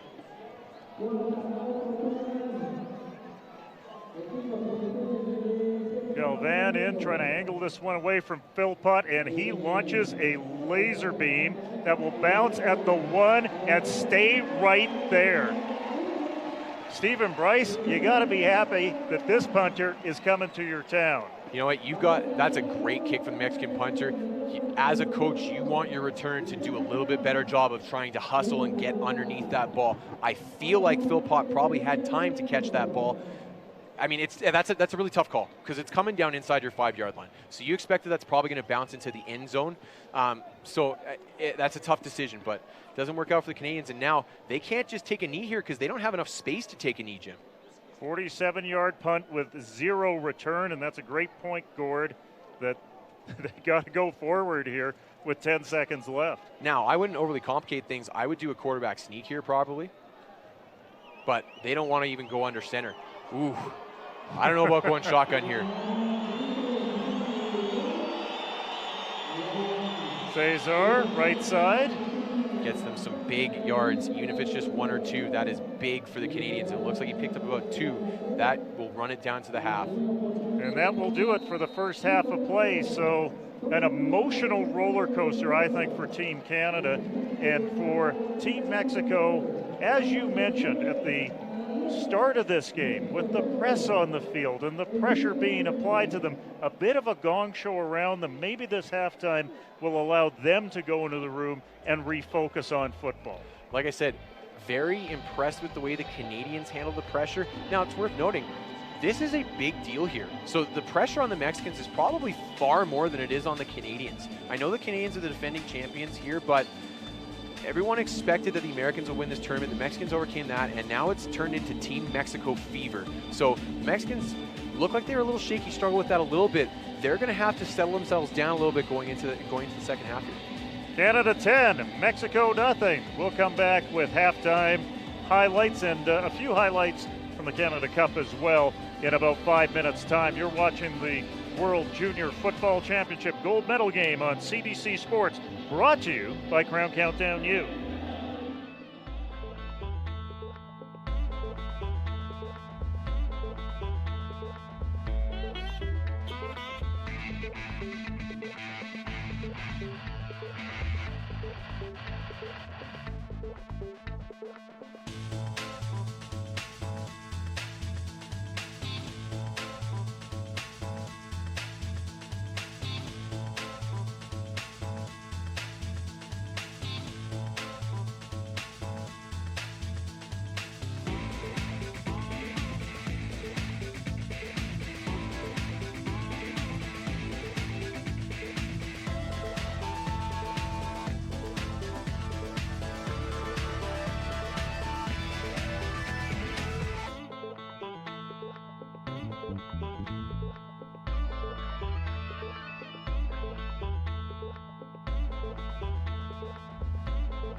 Welcome back to Mexico City, everybody. A eventful first half here at Estadio Olimpico. I'm Jim Mullen. He's Gord Randall. It's been a fun week, but man, that first half was an emotional roller coaster on both sides of the football. Absolutely. The Canadians came out, seemed to handle the pressure a little better than the Mexicans. Now, quite a zoo. The Canadians come out early. They run the ball with Jalen Philpott to set up an early field goal.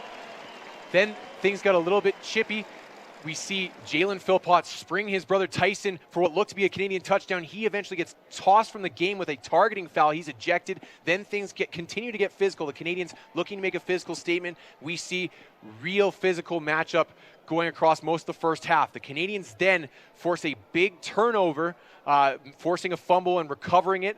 And then they come back down the field, ultimately and I thought this was a great decision, get Tyson Philpott back involved, and then eventually give it to their running back, Ernst Cesar, for the touchdown to make it a 10-0 lead at the half. Jim, a solid effort from the Canadians to handle the pressure and the environment here, something that probably they've never seen before. They did a better job, I thought, of keeping their cool and handling it than the Mexicans did. And for a large part of this first half, the Canadian team was effective in taking the 32 or 33,000 fans that are here out of the football game. This group has not had a chance to make an impact. The group I'm talking about, the fans in the stands, on Team Canada. Team Canada has dictated the feeling and the tempo of the opening half. Absolutely, and now we are currently listening to them getting themselves rowdy back up for the beginning of the second half. So Canadians are going to have to weather a storm coming out of the half here, but they were very focused coming out at the beginning of the game. I really liked the way they reacted right from the get-go with Mexico coming onto the field, and I hope and I expect that they will have the same approach here to begin the second half. They want to make a hard, clean statement, and I think for them, they just need to weather the storm because Mexico needs to get points early here, down multiple scores. Hey, let's talk about the Canada Cup. Alberta, Saskatchewan. Alberta leading 20-17 thanks to this 90-yard kickoff return. Wow, exciting football going on in Calgary right now at Shouldice Field at the Canada Cup. Here, it's Canada 10, Mexico 10. When we come back, we'll have second half action as Canada tries to go back-to-back in terms of gold medals. You're watching the World Junior Football Championship on CBC Sports.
Welcome back to Estadio Olimpico in Mexico City, Canada. One half away from being the first back-to-back champions of the IFAF World Junior Football Championship. I'm Jim Mullen along with Gord Randall. We would be remiss without thanking some of the people that got us here, or at least supported us as we got here. Canada Football Chat, home of the CFC 100. AFI Review, who did a great job getting news out to the rest of the world. A lot of people are watching outside of Canada, as we are the official English feed of IFAF. And, of course, David Dubé and Crown Produce, who have backed us coming down here, and he's really the guy that's made things possible. And not to be remiss, you probably saw the microphone that most of you wouldn't have recognized in our open. Our friends here at Maximo Avance have been outstanding partners for us locally, excellent hosts. One of their hosts, Arturo, showed us around the city the other day.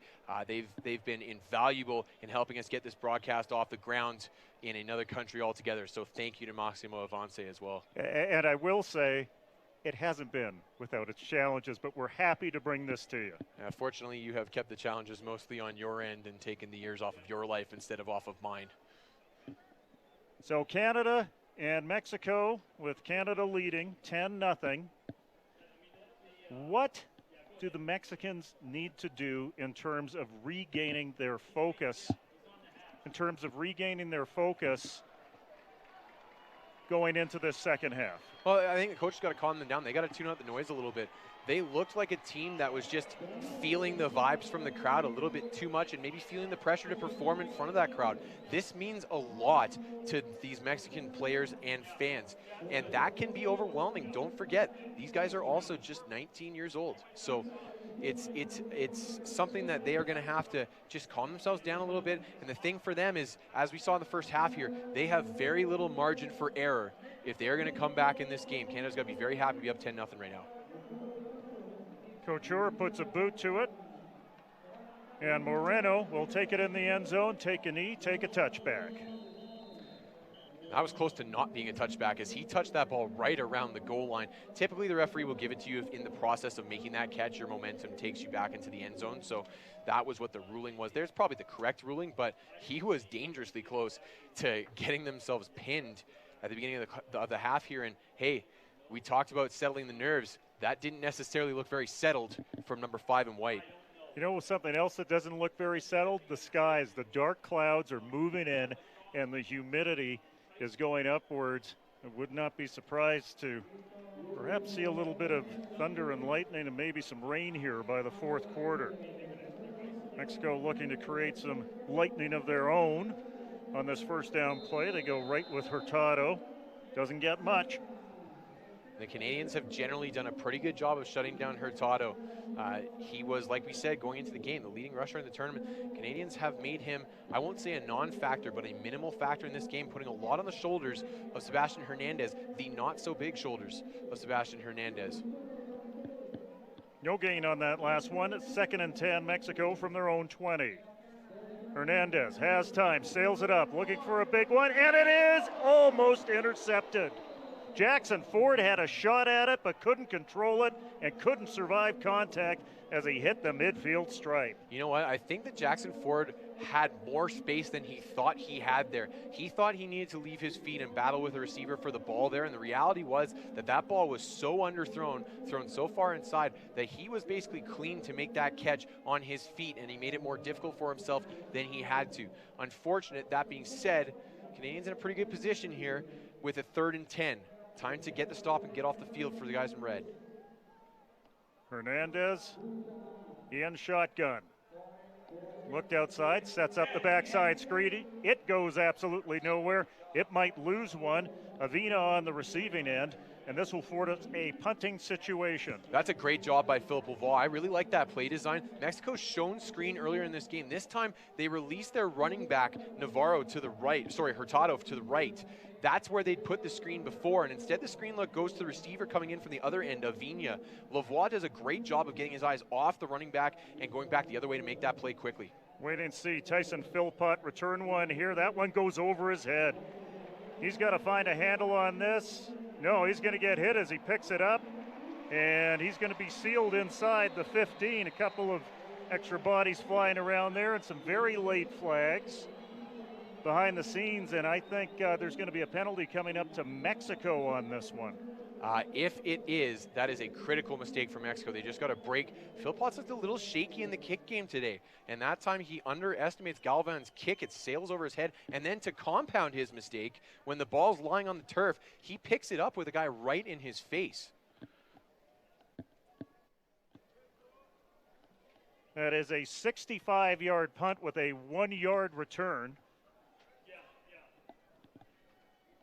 The Mexican defense has done a great job of being disruptors, Gord. Yeah, and going into this game, probably the single biggest concern position group for the Canadians was the offensive line. They'd had some troubles with the speed of the Japanese, as I said off the top, and today they have had some trouble picking up blitz packages from the Mexicans. 3 sacks in the first half, all coming from different places and all coming from different guys. They need to tighten up their protections a little bit here. It looked like they got overwhelmed, and it's worth noting, I might add, by the way, that one of those was not on the offensive line. One of those was on Cesar, the running back, and pickup, but you all work as a unit, and the Canadians need to do a little bit better job of protecting their quarterback, particularly when they get down into the red zone, because that's where Mexico likes to bring their pressure. Well, instead of being at the 14-yard line, Canada is at the 29 thanks to a Mexican personal foul. So that gets them away from the shadow of their own goal post. First down, Canada, from that point. They go 2 by 2 with the receiver pack. Cesar in there at running back. Dewick calls the signals. Hand off, Cesar, left side. He will settle for 4 yards. And Kevin Sklarcy is tempting fate a little bit here. That wasn't quite enough to draw a foul. I think that's a good no call, but you can hear the crowd reacting as he threw his corner to the ground right at the end of that play. And when the play is over, the Canadians need to keep their composure enough, because the Mexicans, if they continue to be down, will start to be chippy and desperate. The Canadians cannot be goaded into an undisciplined penalty call here. 2nd down and 6 coming up for Team Canada. Mulally wide to the right side. Takes 2 inside receivers with him. Philpott and Chabot. Clarcius wide to the left.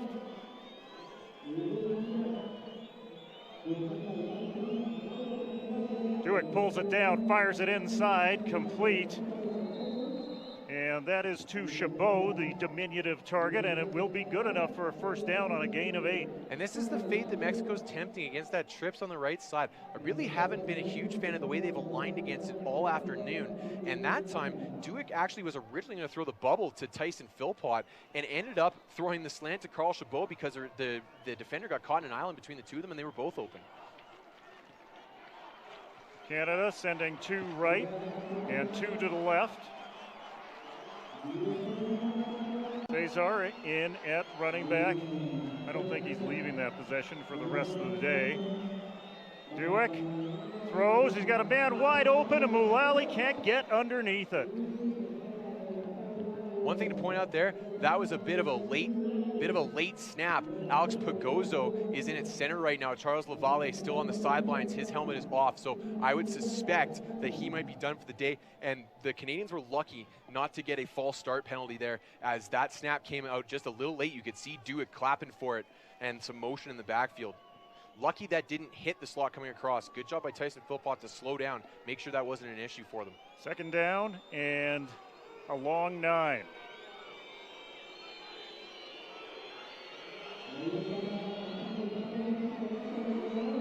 Cesar, left side. He'll get a couple. It's going to be a passing down coming up for Canada. And based on what I'm hearing from the right side, that it looked like a late snap again there, but that might have been an issue with the motion from the slot. Canadians just need to get a little bit more in sync here.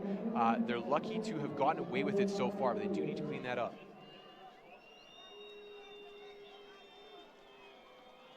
Mulally goes out wide. The inside receivers are Carl Chabot and Tyson Philpott. Evans Clarcius wide to the left side. Look for any of those targets. Guess what? They swing it wide to Cesar. Can he get the 9 yards? He's tripped up at the 50. All depends on the spot. Hey, full credit to Carl Chabot there. He got exposed as a blocker a couple times in the first half after he came in and became the guy. He had a matchup against a linebacker there, and he did a great job of keeping that backer from flowing out and catching Cesar. And you know what? They do give him the spot. First down, Canada. They're on the march. They break huddle quickly, going 2 by 2 this time. Duick steps back from center under the din of the PA announcer.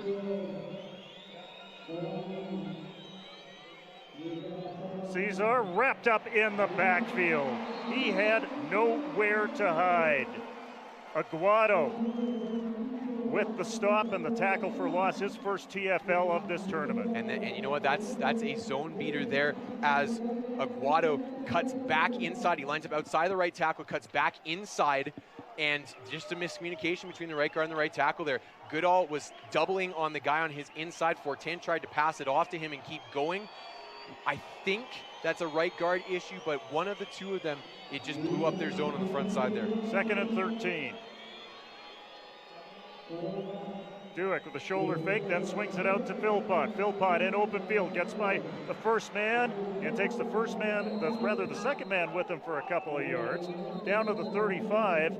He should have the first down, as that was a gain of 14 yards. For the second time today, I wish I had a telestrator to show the people at home what I'm talking about on that zone. So the key with zone run is that you have to have your eyes up on the linebackers, know which linebacker you are working towards as you double team the defensive lineman. It looked like Goodall got caught looking at the middle linebacker instead of the outside linebacker, or Fortin vice versa, and they passed a guy off to nothing.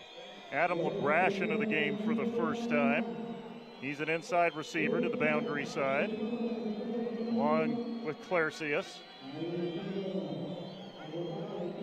First down from the 36. Pass complete to Adam LaBrash down at the 27-yard line.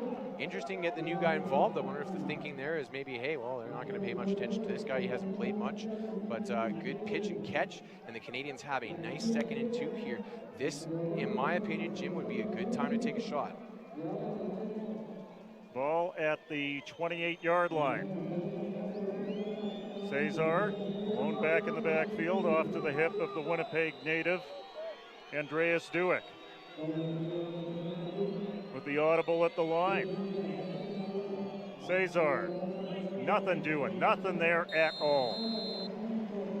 That was a team tackle as Aguado was in there amongst others. And we have a Canadian down the field. I think that's another Canadian offensive lineman down the field. Officials timeout. Injured player. It's hard to catch the number from our location. Let's see if we can pick it up I think it's Goodall. on the late replay. And he got pushed backwards at the end of that play. I'm not sure if he got tangled up with the running back or if he just went down hard on his head. He did immediately put his hands up to his head. So interesting to see Goodall, probably the biggest guy on the Canadian offensive line at 6'8", 320, and has flashed in this tournament, been a little bit up and down. He's one of Samara's guys at Carleton, a guy that he's really excited about the future of. So hopefully for the Canadians, who have already lost an offensive lineman in Charles Lavalle this afternoon, hopefully the Canadians can get Matt Goodall back. Windsor's Blake Collinson is the next up on the depth chart for Team Canada at that right guard position.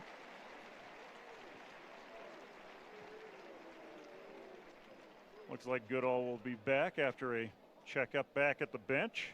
I think Crossed. I think I might see a 57 in there, which is Nolan Cole, the Orleans, Ontario native. So it'll be interesting to see who that turns out to be.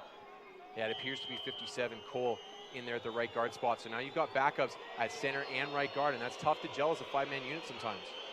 Philpott back into the game on 3rd down and 4. Cesar trying to seek yards. He ain't gonna find them. Navarrete with the stop.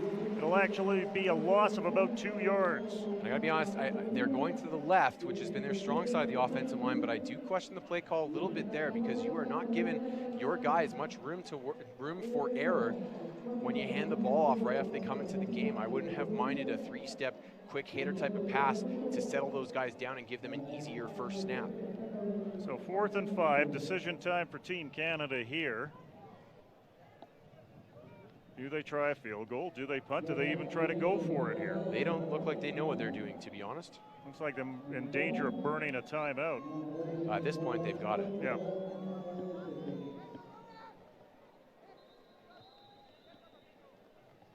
Or are they going to, you know what they're going to do? I think they're going to take the 5-yard penalty and give them a better chance to punt it here.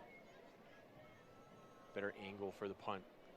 I'm not a huge fan of doing that, but Although Mexico has played pretty tight when they've been inside their own 15-yard line. Delay game. oh, for sure. Offense. 5-yard I mean, penalty. that's Remains. 4th down. and that's a 47-yard field goal. So, I mean, you do what you got to do. Coach Samara playing the field position game here, a 10-point lead on the road. You can understand that method of thinking. Gutierrez back at his own 5. I will say Samara looked not happy at all that they had a loss on that 3rd down play because I think that was right at the edge of Couture's field goal position. Clean snap back. Here comes the rush. Couture will angle that one out. Not as deep as he hoped, but it'll be right at the 20-yard line. Not necessarily the net that they wanted out of that. Absolutely not. You're going to back it up to give your punter a better angle, and he's going to give you a net of 20 yards. Not what you're looking for there. It looked like Couture just overthought things a little bit and would rather have kicked it here than given up a touchback. 4:23 remaining in this 3rd quarter. Canada up 10-0 over Mexico, who upset the United States to get here. Canada defeated Japan in the semifinal game as they look to go back-to-back to be the first team ever to win back-to-back gold medals at the World Junior Football Championship. On 1st down, they sail it up, and it is brought down by Alfredo Martinez. And that gets this crowd back into it. And that's unfortunate. Thomas Landry had put himself in a very good position to make that play, and Martinez just went up and made a better play on the ball to come down with it. And that is a huge momentum swing for the Mexicans.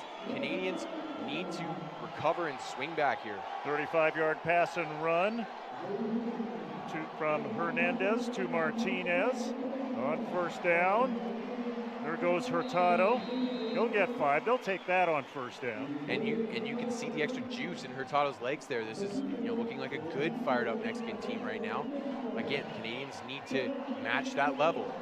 Avina in motion to the right side, turning it into a 2-by-2. Hurtado, the lone setback. And the turf monster got up and tripped up Sebastian Hernandez.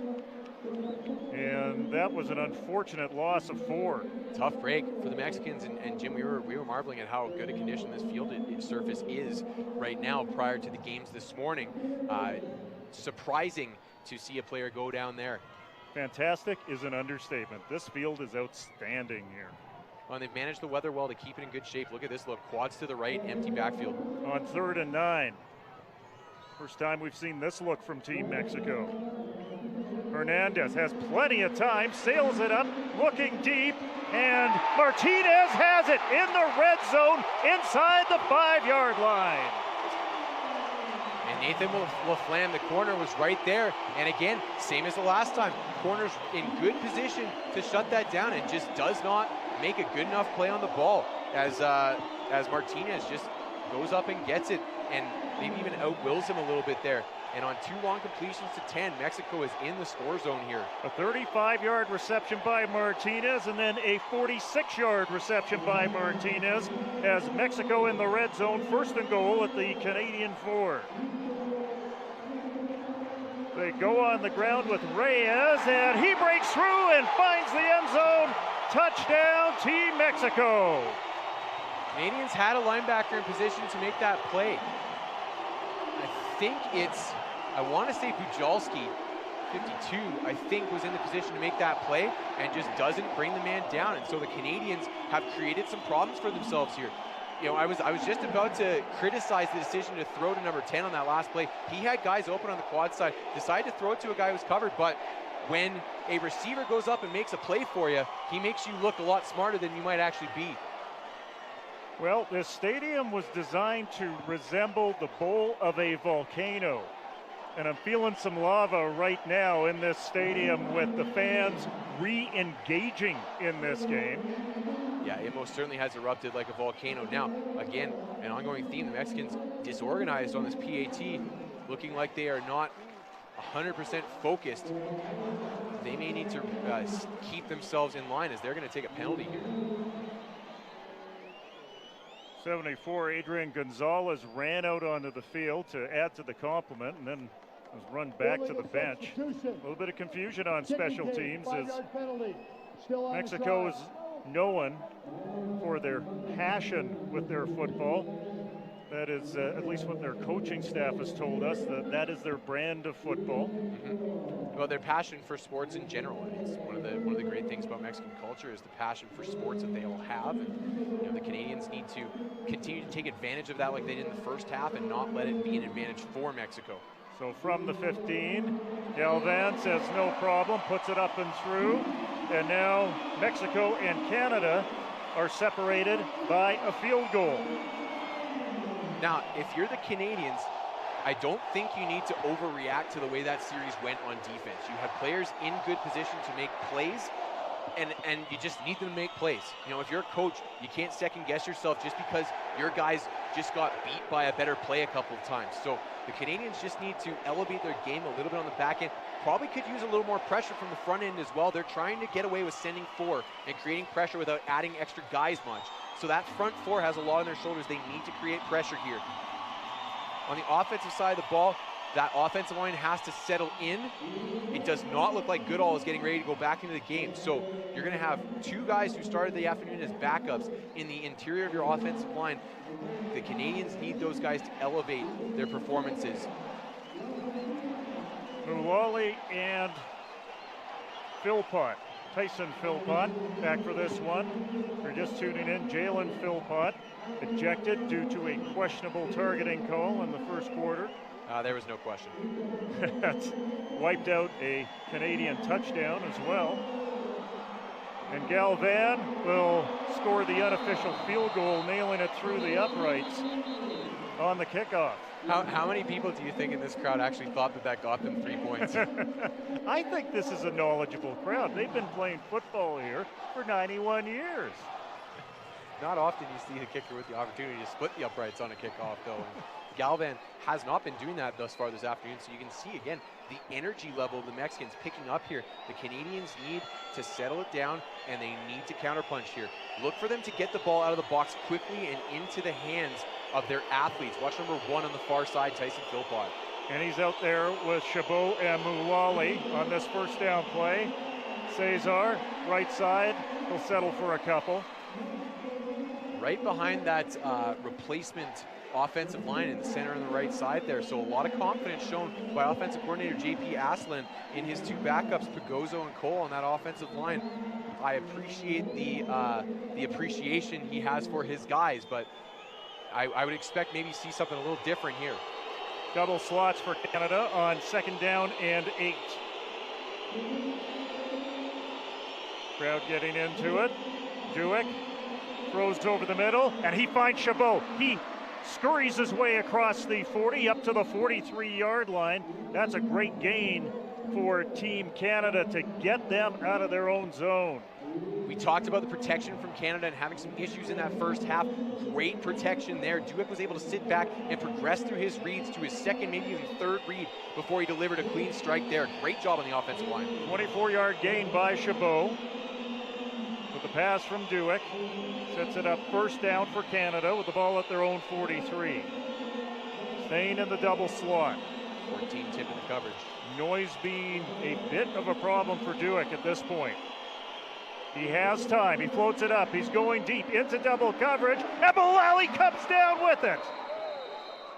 What great concentration by Glodin Moulali, the Acadia Axeman, and he gets it deep into Mexico territory. Hey, and not as big of a receiver as Martinez on the other side, but Moulali elevates and just outwills his defender, matching the Mexican effort going the other way. A huge play for the Canadian offense and the Acadia receiver. 39 yards on that last play. Team Canada rolling now.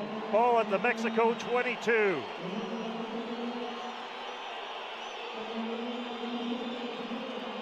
Duick looks left, finds Clarcius at the 16. He's immediately rolled up by Jonathan Garcia.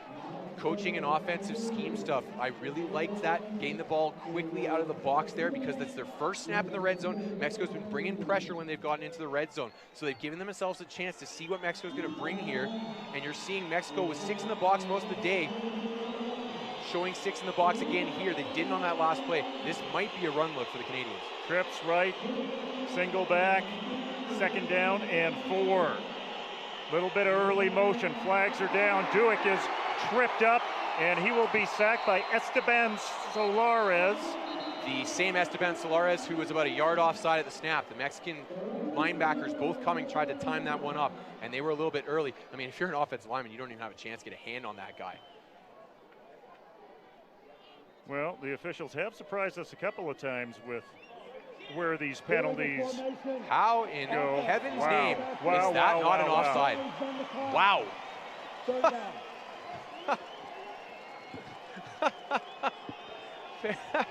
He's in the Canadian backfield when they snap the ball. Wow. You know, I will say that the Canadians creating problems for themselves because the judge that would have called that on this side of the field, Kevin Clarcius, was completely lost on that play, moving around, and the official probably saw that instead of what was going on in the middle of the play.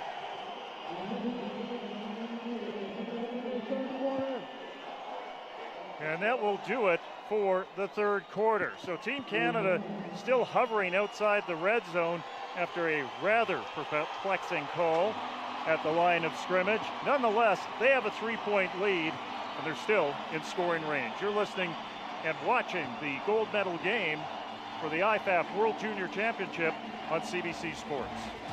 The IFAF World Junior Football Tournament on CBC is brought to you by Crown Countdown U. See Canada's football future on Crown Countdown U starting this August on CBC Sports and CHCH TV.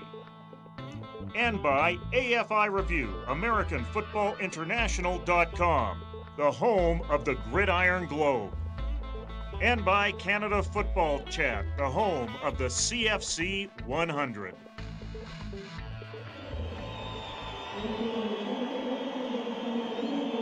Back in Mexico City, Canada facing 3rd and long.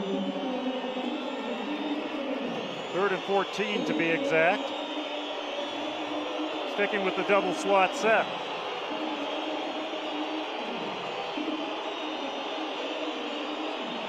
Duick feels the inside pressure. He's flushed out. He's going to take off with the football. Tight ropes his way down inside the 15. A foot inside the 15. He'll be about 3 yards short of the first down, but you know what? That could set up a field goal opportunity. You love seeing your quarterback do that. I criticized another team's quarterback earlier today for taking a hook slide when his team needed a big play with defenders around him. Andreas Duick, instead, he easily could have stepped out of bounds there and gotten a couple yards out of what should have been a loss. But instead, he saw the daylight and tightrope the sidelines and moved that up to a chip shot field goal. That is a gutsy play from the Canadian quarterback. The last time Canada tried a field goal, it was a bit of an adventure with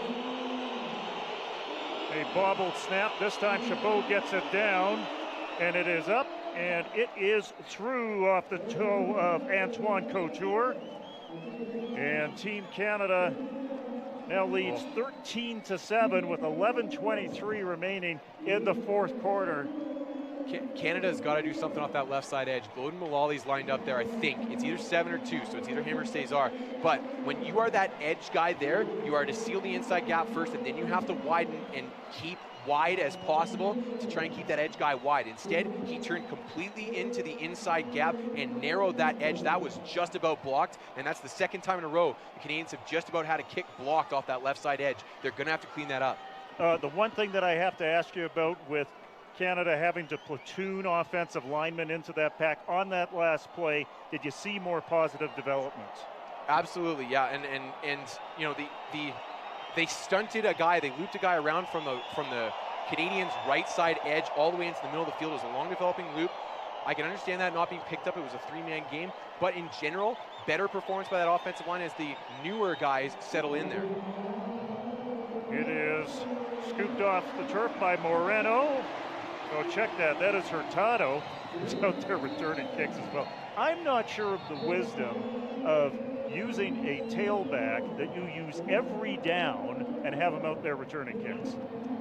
Yeah, I mean, I guess it depends on how comfortable they are at their depth. We have seen Reyes show well in his limited action, and whatever. You get your best athletes the ball. I think there's nothing wrong with that strategy. So I don't mind that strategy from the Mexicans. You can't play to be afraid to get guys hurt, especially in a short tournament like this. But if you're only using one guy at running back, you have to wonder if on the first down that you want to go to the ground, this kid's getting gassed. Let's see if Mexico goes to the air on first down as they go trips to the wide side right. Hernandez pulls it down, uses his feet, and he will be forced out of bounds at the 44-yard line after a gain of a couple. Sebastian Hernandez, when we talked to him after the Mexico practice, the thing I was surprised about, he's diminutive is a light word to describe how small this guy is. Yeah, I mean, he's listed at just over 130 pounds, which I'm going to guess is shortchanging him a little bit, but he is not big. Neither is Hurtado. Probably not a guy you want on the run much against this Canadian front that has pretty decent size across the board. Not surprisingly, he's out of the state of Chihuahua. Here's Hernandez flushed out of the pocket, but he's going to use his feet. No, he's going to throw up the sideline and find Avina inside the 45-yard line. Nice completion by Hernandez to Avina, using his feet to make things work. And that's entirely on the Canadian defensive line. You have got to find a way to keep him from escaping that pocket and creating all that space for himself. It was the Canadian secondary that let them down the last drive. This time it's the D-line, because when they start to create pressure there, they've got to find a way to close the deal, or at least keep Hernandez in the pocket, which I've talked about a lot this afternoon. Gain of 34 on that last play. And now we've got a stoppage down on the field. Mexicans speeding up the pace a little bit. That may be a little bit of a factor as one of the Canadian big boys is down. 40-second clock. Normally you would think that the altitude would be an issue here in Mexico City. That's Stefanski, and it looks like a cramp the way they're treating him. But I think the thing that's more of a factor here is playing 3 games in 8 days. Yep. Having this truncated schedule. Absolutely. Now that affects both teams, though. So it's not something that's just a factor that affects the Canadians. It's affecting both sides. So I wouldn't expect it to be a deciding factor either way. Hopefully these guys have been responsible this week in hydrating and resting themselves as much as possible. And that's about all you can do and hope for the best. So here's one place where the wave has not died out. They dig the wave in Mexico City, Gord. Who knew? Who knew? Safransky checks out of the game. So the Canadians on their heels a little bit here. We haven't heard from Lake Corte Moore for a while. We also haven't heard from Bouchard for a while. Watch for those two guys coming off the edge here. First down Mexico at the Canada 44. Hernandez sets up the screen. Hurtado turns his shoulders upfield, and he should have a first down. No, it looks like he's going to be about a foot short. Very nice open field tackle from Tyler going there as he saw the right tackle, 79, coming out at him, Chacon, and shed that block and made the tackle as well. The Okanagan Sun Jr. from the BCFC. 2nd and 1. Will Mexico try a deep strike? No. We're going to go for it in workmanlike fashion as they will get the first down. And Canada bit on the fake as Hernandez took off right side. And Canada a little bit on their heels here. They are looking like they are pressing a little bit up front. That's 2 plays in a row that a D lineman has played himself out of position up front. So the Canadians need to settle down a little bit here. Controlled intensity. It's harder to do than it is to say. Reyes remains in at running back. Hernandez on play action, steps up in the pocket, bumps into his running back, and is sacked back at the 35-yard line. That's going to be a loss of 9. Huge break for the Canadians there as he had escaped the initial pressure. I think that was going again, coming up the gut, and he ran smack into his running back, which stopped his release. A big, big break for the Canadians. I like the pressure package there, though. The Canadians don't bring much of that. They needed a play there. I like the choice by defense coordinator Jeff Cummins. 2nd down and 18. Double slot set. Pass over the middle. It is intercepted. Sean Boucher. I believe 52, it was Boucher. Eric Bujalski. Bujalski with the interception. And Eric Bujalski earlier, has a sack, but that's his next stat, an interception. Nice drop by the linebacker. And he just about, if you remember in the first half, doing the same thing. He just about got a hand on a Hernandez pass doing the same thing. He did the same thing in the Japanese game. A big knockdown in a similar position. A great drop by Bujalski. The Winnipeg native who plays for the McMaster Marauders. That's 2 Winnipeg natives at McMaster who are on the squad. Important to note, by the way, Matt Goodall, the right guard, back on the field for this drive for the Canadians. The other Winnipeg native ready to take the snap, that is Andreas Dueck, who's done a solid job managing this offense for Canada throughout this tournament. First down from the 30. That was a breakdown as Dueck was tripped up by Esteban Solares for a tackle for a loss. 2nd of the game. Yeah, I don't know what Dueck saw to make him pull the ball down right away. There was a lot of pressure up front, but it looked like he had his swing pass guy, which is where the play was designed. I know the Canadians to the right of us were hollering at him to throw it there, so they thought they had the look too. That may be a little example of the pressure getting to Dueck just a little bit. 2nd down and 13, Canada.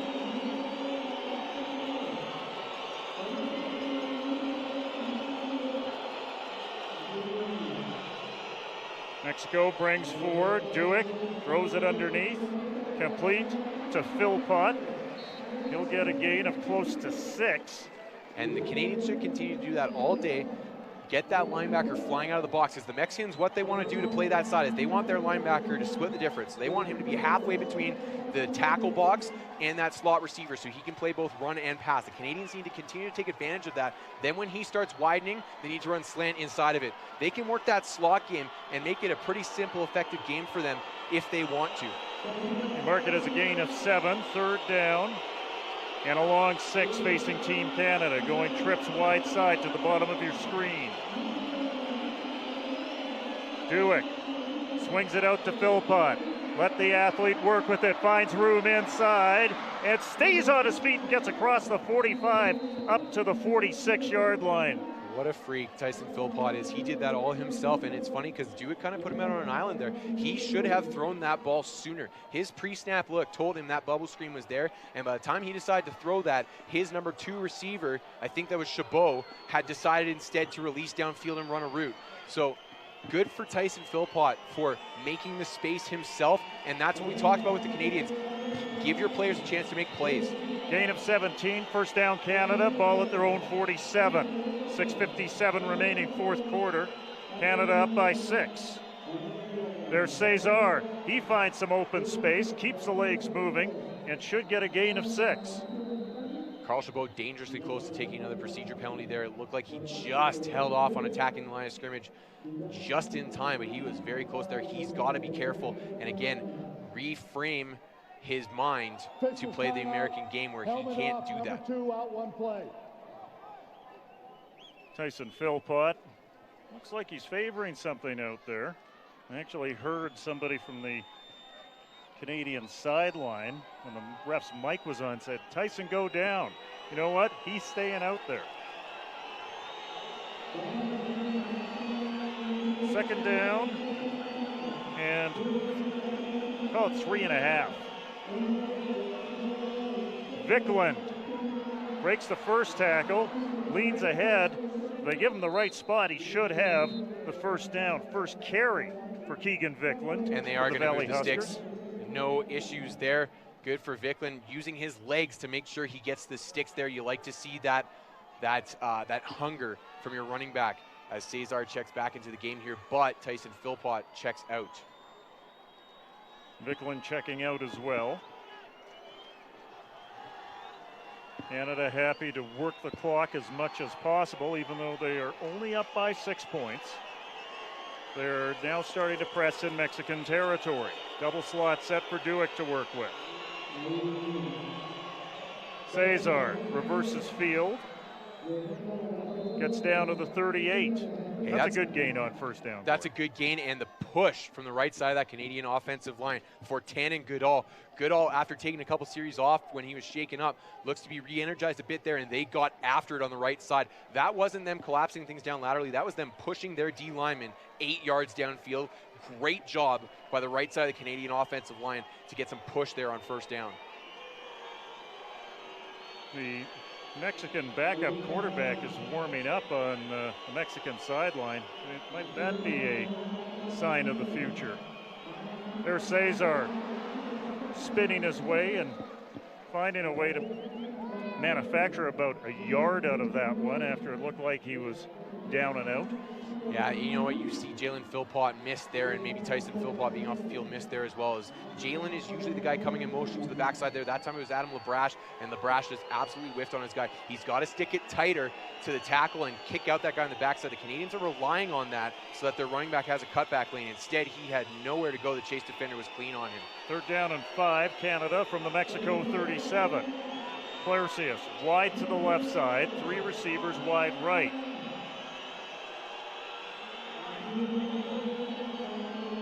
Cesar wrapped up. Oh, that was Dueck pulling the football down, but you know what? He's going to lose a couple of yards anyway. That was a well-sold fake to one side of the line. Faked me out, but it didn't fake the right side of the Mexican defense out. I think the Canadians are maybe guilty of getting a little bit too cute here.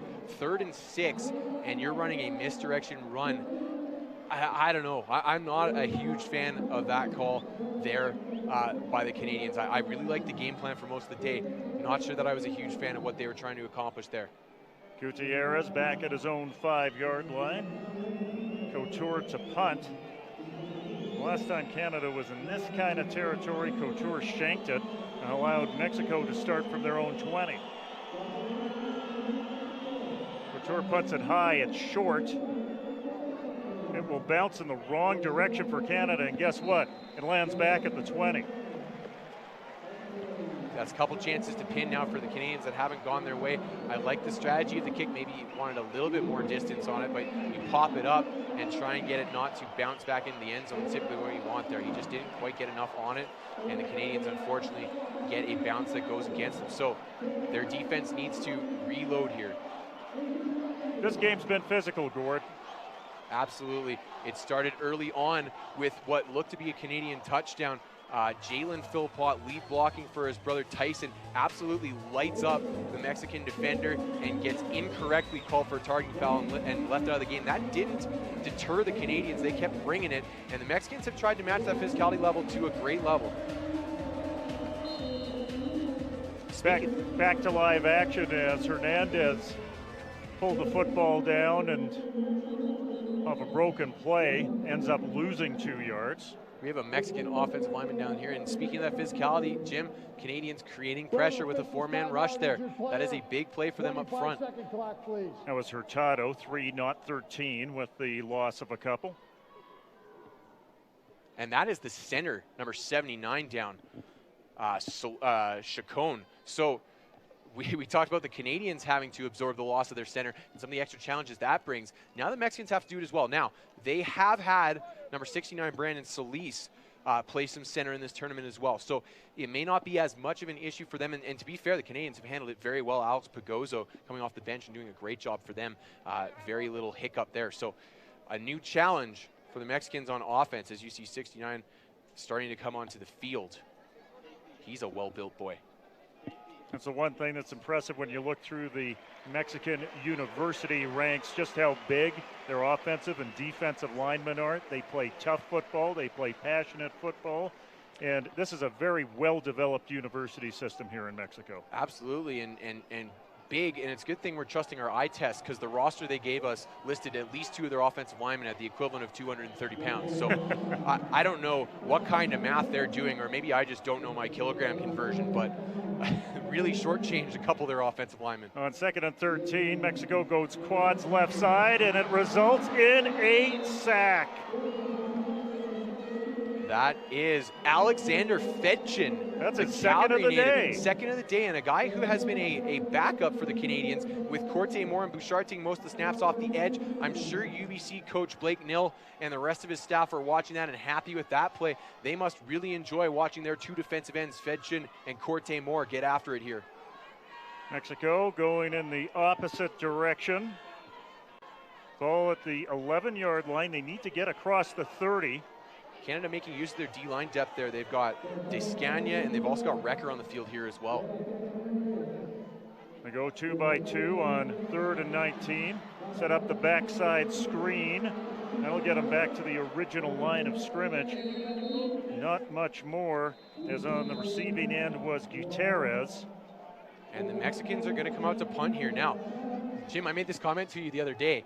I know they're deep in their own end, but this is kind of go for it territory. Clock's at 2:10 and ticking right now. And Jim, I made the comment, their head coach is a defensive head coach. And what's a common characteristic of defensive head coaches? Conservative playmaking and decision making. Absolutely.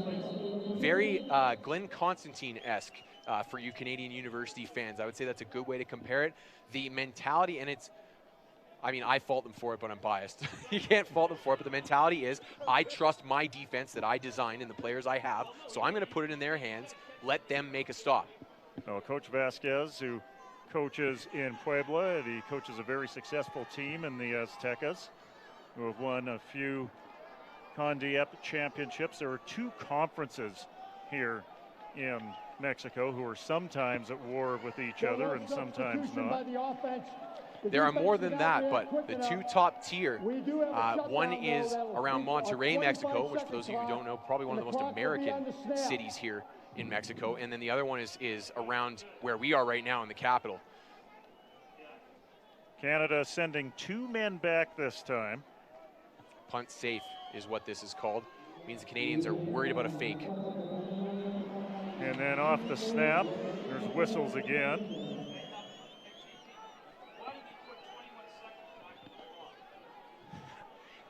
If you didn't hear that in the background, one of the Canadian coaches said, "Why did they put 21 seconds back on the clock?" I didn't know people in Mexico knew about Taylor Field. They actually just adjusted it. It's now back down to 2:01. So they took 20 of those 21 seconds back off the clock.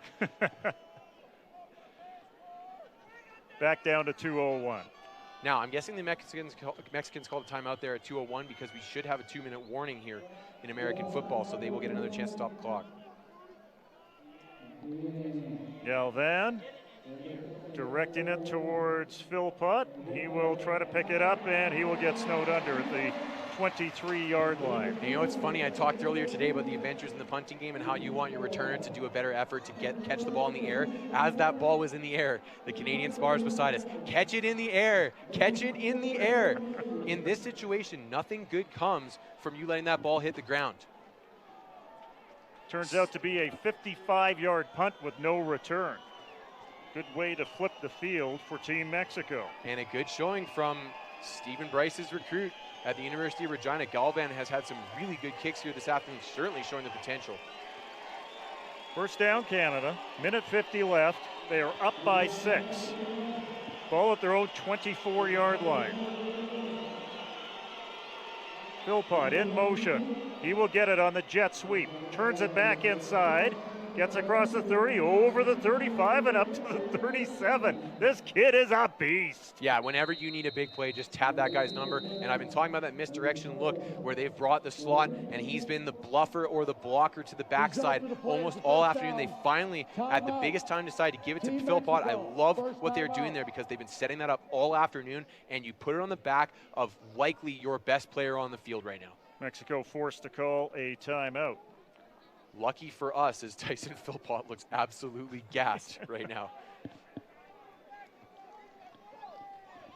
So 1 minute, 44 seconds remaining. This World Championship has been handed off between Canada and the United States year by year since 2009. The Americans winning first, Canada scoring an upset in 2011, the Americans recapturing it, and then 2 years ago in Harbin, China, Canada winning convincingly over the U.S. 24-6. And the guys wearing the maple leaf are hoping to do it again. Absolutely be the first team to repeat in this tournament, and I'd say that might qualify as a mild surprise to people at the outside of this tournament, but you have enough good athletes, and they have done a great job on defense this afternoon. I've been really impressed with the improvement from the first couple games from Jeff Cummins' unit on the defensive side of the ball. So Canadians full value to be leading this game right now. First and 10, Canada. Ball at the 36. Cesar, cut inside, drive up the middle. That is a good gain of 6, maybe 7 yards for Freud Jean Ernst Cesar at a View Morial. That is a good read by Cesar, and what I like about it the most too is that it was what we call a cram cut. In other words, as soon as he saw a little bit of daylight, he put his foot in the ground and went straight upfield. Did not bother messing around whatsoever, got what he could get, and that turns out to be 6 on first down. Remember again, 4-down game too. 6 on first down is a really good chunk. One thing about the 4-down game makes me think of the 3-down game. It would be really nice one day to have this team Mexico and this team Canada come on up to Canada and play a little 3-down football. Yeah, well, Canada trying to turn it into a track meet on this size of field. It'd be really interesting to see how that happens on our size of field. I would love to see something like that in either country, just purely for spectators' sake, for the spectacle of it. Well, and it's really nice seeing these two countries get together in a sporting competition like this. There are a lot of cultural ties that people just don't see between these two countries. On 2nd down and 5, it's about 1 yard and a cloud of dust. That's what you need to do here. I think the Mexicans are going to call another timeout here. I have lost count. I do not know how many they have left at this point in time. But if you are the Canadians, you are at a 3rd and 3. So here is one of the quintessential 3rd and final team timeout. Coaching dilemmas. Mexico is now out of timeouts, the referee just told us. So as a coach, what do?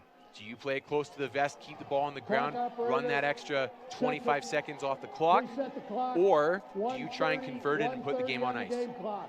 1-3-0. They are resetting the clock back up to 1 minute and 30 seconds. So 90 seconds left for Team Canada to try to find a way to manage with Team Mexico lacking the ability to shut down that clock with timeouts. And this is a type of decision that the head coach, Steve Samara, would make the ultimate decision, what type of play they're going with here. So interesting to see what they do. A big defensive play coming up here for Mexico, the biggest of the day, 3rd and 4. And Cesar is wrapped up in his own backfield. Fernando Aguado comes up with the tackle for loss, and they needed a big play. They just got one there. Yeah, and Fortin, the right guard, Christopher Fortin, is the one that gets beat there as Aguado just knifes inside of him. Aguado lined up as the DN, but really more of a linebacker type of body. Uses his speed, knifes underneath for 10 there. And just another unfortunate miscue from the right side of the Canadian offensive line, as if Aguado hadn't made the play, Goodall's block may have made the play. So unfortunate for the Canadians there. Their offensive line didn't step up to the plate when they needed them to, and they're going to need to give the Mexicans a chance here.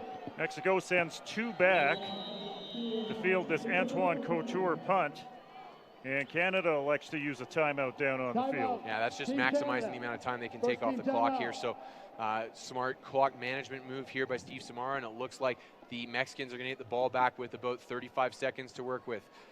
If you're Couture, you want to lean into this. You don't want to worry too much about placement. I mean, you got to get it outside the hashes, but you want to lean into this because the more yards, the better, especially with the clock being a weapon for the Mexicans. He's got a light breeze of about 10 to 15 clicks to manage, to kick into. Couture does. Absolutely. So Couture's done a great job, particularly with hang time in this tournament. That's going to be a key, obviously, but at the same time, he cannot get too dainty with this and worry too much about placement, especially on the narrower field. Not as big of an issue for a punter. Couture just barely gets it away. That was a good rush by Mexico.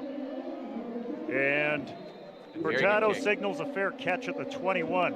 With 2 guys back, that was great pressure on the Canadian punter. It was, and it was also an outstanding kick under said pressure by the Canadian punter. As not only did he get some distance on it, he got it high enough that it didn't matter that it was right down the middle of the field because a fair catch had to be made. Take the returner out of the game. Really like what Couture did there. That's big for the Canadians. The Mexicans are going to need to march 79 yards to get what they need here. How do you say 2-minute drill in Mexico when there's actually 34 seconds left? Okay, well, if you add that second part, I have no idea how to say it. But ball placed on the Mexico 21 after the fair catch. First down for Team Mexico. Sending quads to the right side. Hernandez steps, throws underneath, almost intercepted.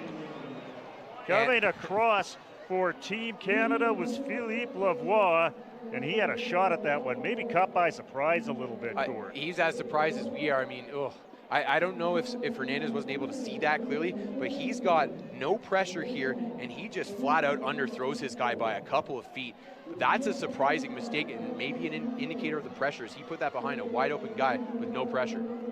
29 seconds remaining. Clock is stopped with 2nd and 10. Now it starts to tick down. Hernandez steps up. He's got a man on the outside. It is Alfredo Martinez with his 3rd reception of the afternoon. And the Canadians are in the prevent here, so they're going to allow that to happen. Now, unfortunate that they let him get out of bounds as well, but the number 1 priority here is to make sure nobody gets behind you. I understand that thinking. With 23 seconds, Mexicans still up against it here. As long as the Canadians keep these to 10-yard chunks, they should be fine. Ball on the 37, first down. Hernandez steps up, throws, he's got a man. It is Avina in Canadian territory. He breaks loose inside the 35, down to the 33-yard line. And again, Canadian backfield's got to make that play. Huge credit to Hernandez for getting that ball off. 12 seconds. It's whistled in. The ball is spiked. That'll click 1 off it, 2 off it. Actually, the clock still ran for an extra couple seconds. It shouldn't have. There should be more time for Team Mexico to work with. Now they have reset the clock to 11 seconds. Yeah, I was going to say, I would be surprised if the Mexican coaches didn't insist that get done properly. So, the 32-yard line here, Mexico needs pay dirt. So the Canadians have to keep that in mind, but their D-line is going to be critical here. Late switch for the Canadians. And they get it off. On 2nd down, Hernandez throws to the flat, and he's down in the field of play. The clock will run. 2, 1. That should be it. That should be game, and indeed it is. Canada back-to-back gold medalists. the first back-to-back gold medalist in IFAF history for this World Junior Championship. They did it on the road, they did it in front of a hostile crowd, and they are fully deserving of the gold medal. That is an unbelievable effort from these guys to go on the road in this in this environment, and they weren't even ready for the Gatorade shower. That was such a nail biter. Jim, I don't know if I have nails left to bite as they are still trying to fight Steve Sabara here, and they finally get him with the ice shower. And what an ending to that game. I'm looking over to our left at the Spanish language broadcast, and they are looking perplexed, as we probably did earlier on in the game. But from what I can tell, and I know I've sounded maybe a little biased this afternoon, but what I can tell, that was the correct call. It is not down by contact in this set of rules. So as soon as that receiver hit the turf, he's done, and he was in bounds. And so the Canadians, wow, made it fun, that's for sure, but just hung on. And hey, hats off to that Canadian defense in particular. They were lights out for the vast majority of this afternoon, and when it counted, they kept it in front of them and tightened up just enough. Having a deep rotation at defensive line made a huge difference for Team Canada. I think they've discovered something here that other teams are going to follow in terms of having those bodies that you can roll in and roll out, not just on the defensive line side, but on the offensive line side. Steve Samara before this tournament was talking about the lack of receivers, having only 5 receivers in his pack, having to move a defensive back to the receiving corps. A little bit of smoke and mirrors because he knew the strength of Canada had to be in the trenches. Absolutely, and I know that he was, as were we, to be honest, that was a focus area for them. He was a little bit concerned, particularly on the offensive side of the ball, and they elevated enough to get the job done. I don't know that they were great today, but they were certainly good enough, especially when you consider them weathering the injuries they had. Charles Lavalley going out just before the half. You had Goodall in and out as well. 2 guys stepping in, Alex Bogozzo and Nolan Cole. And I got to take my hats off to them because that is one of the toughest positions, maybe save for quarterback or kicker, to step in ice cold off the bench and play at full speed right away. Good for them for making sure it didn't hurt their team. When Canada wins these tournaments, they do not make big mistakes. They do not make critical mistakes. Andreas Dueck, the quarterback from Winnipeg, who's out at McMaster, you know what? 0 interceptions in this tournament. Yeah. That's something else that you need to know. Absolutely, and when you are in a short tournament like this, you're not going to necessarily install a super elaborate offense, so you need a quarterback who's going to take care of the ball and make sure that he doesn't hurt you. And not only did Dueck not hurt them today, and he didn't put up big numbers passing in any of the games that they had in this tournament, but he made enough plays, he showed enough composure. You notice, even in this environment, the Canadian offense they had no false starts, they had no real timing issues. There was 1 snap issue when the new center came in, but other than that, they were completely under control all day. Full credit to the Canadian staff, their quarterback, and the rest of their offense for making sure they were on the right page in front of a crowd that they couldn't possibly have prepared for. And you know what? One of the great byproducts of this game is it resets the order in terms of global football, or at least the commitment to global football. We know that the United States has a bit of a handicap to work with in terms of getting the best players for this summertime tournament. But Canada and Mexico should be bringing their best. And you know what? In an off year, next year, I would really like to see a team from Canada versus a university team from Mexico, or Team Canada and Team Mexico get together in an exhibition game. I don't care if it's 4 downs. I'd really like to see it if it was 3 downs. Yeah, they're absolutely 2 contemporaries on the football circuit. And when you consider the political climate off of the gridiron as well, it makes a lot of sense to promote ties between the 2 countries. And I think that any Canadian player down here will probably tell you what a fantastic cultural experience it was for them to come down here. Not just a football experience. It was great to experience this. I know I feel the same way myself, having come down here for the first time. And the Mexicans were great hosts. It would be nice for us to be able to return the favor in one of our gem cities and show them what we're all about up north. Yeah, and learn a little bit about the Canadian game if they were to choose the 3-down game. Well, you know what? We're going to take a timeout, but we'll let you watch the trophy ceremony here from Mexico City. Canada, back-to-back gold medalists at the World Junior Championships. We'll be back in a few minutes.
Señoras y señores, procedemos a la entrega del reconocimiento de jugador valioso del partido de la final entre los equipos de México y Canadá por parte de la Selección Nacional de México. Este reconocimiento es para el jugador con número 10, Alfredo.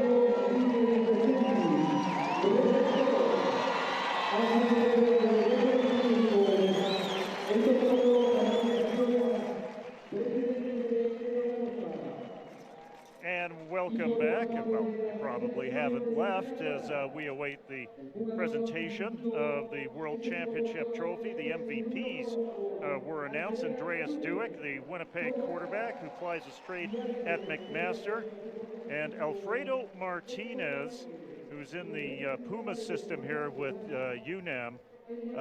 He came up with a couple of really big receptions on the outside. He's a guy that you might want to watch if you keep an eye on Mexican university football. 3 really big receptions by my count, 2 on the same drive where he elevated over tight coverage, and then another one on that last possession. He was the one that caught that deep out on the far sideline, made a big play for them again there. He was big for them today, and again, like I said, all 3 of those plays, him creating something. So really good effort from number 10. Receptions of 24, 39, and 34 yards. As it looks like the Mexico team They're not leaving, are they? will go to the 35-yard line, Yeah, I they're just believe, lining in the the teams up number in 2 order spot. Usually the Mexican teams will come to the sideline and salute their fans, but there's a bit of a different set of traditions here around a world championship. Yeah, they'll have to wait out the proceedings here. I would be shocked if they didn't do that after the trophy ceremony once the Canadians get their hands on the trophy. And you know, I gotta give one last mention to this beautiful venue here. You know, it's one of the host venues for the Olympics back in 1968, hosted the World Cup back in 1986. Still Canada's last appearance in a World Cup, I might add. And just a beautiful piece of architecture. If you ever get a chance to be in the city, you got to check out this particular stadium. Diego Rivera, maybe not a household name in Canada, but a guy who is Mexico's probably most famous male artist, designed a beautiful mural on the far side of the stadium from where we are right now, right underneath the Olympic torch. It's a great facility, as are some of the other places in the city. Just spectacular, Jim. Yeah, Frank Lloyd Wright named this stadium the most important architectural piece of the 20th century in the Americas. That's fairly heady praise. Absolutely it is, and especially if you're an architecture nerd, this city is like heaven for you. There are all sorts of different influences, pre-colonial, after the Spanish conquered, the new wave after the revolution, all that kind of good stuff, and it makes for some very eclectic areas in this city, which I might also add, one of the world's largest cities as well. And I would take a wild guess that if you compare the public art in Mexico, it eclipses that of all of Canada. The commitment to public art here is fantastic. And for these young men to come down here and experience this culture, I feel sorry for the guys that had to miss out, but for the guys who are here, what a payoff for them. Even regardless of what the result was on the field, what a payoff for them to come down here and experience this. I'm sure, and look, it would have been much harder for them to wrap their heads around and appreciate right away had they not won this game. But I mean, a high level of football in this final game. What a matchup, and you know what? Full value to each of these teams, because we talked about how at the outset of this tournament, Mexico wasn't expected to be here. They drew the U.S. on their side of the bracket. Everybody thought they would have trouble getting through to the U.S. They rode the home crowd to get through it, and they just about pulled it off here today. These are two evenly matched teams playing at a high level. Sometimes it's tough when you take a step back and remember that these guys are so young and put on such a strong display of football. We are still awaiting the organizers to present the trophy for the various places in the World Championship. Organized in name only. There have been some challenging organizational battles behind the scenes, no question about that. That being said, full credit to them. This has been a secure event. It's been a safe event. This is a massive city. Any massive city in the world, you can have possible security concerns. It's been a very well done job by the organizing committee to make sure that the athletes got from one place to one place where they needed to be, and they kept them safe throughout. Señoras y señores, debemos a cabo la ceremonia de premiación de este campeonato mundial por la 2019. Estuvo como sede del centro París. Nos acompañan por How's your Spanish, Gord? I was going to say, you expect us to translate? My Spanish is not good enough to be doing this. He'd have to go at about half speed. Somebody give him a Despacito, and I don't mean the song. I do know enough Spanish to mean that means slowly or slower or something like that. I apologize, Canada. I'm educated, I swear.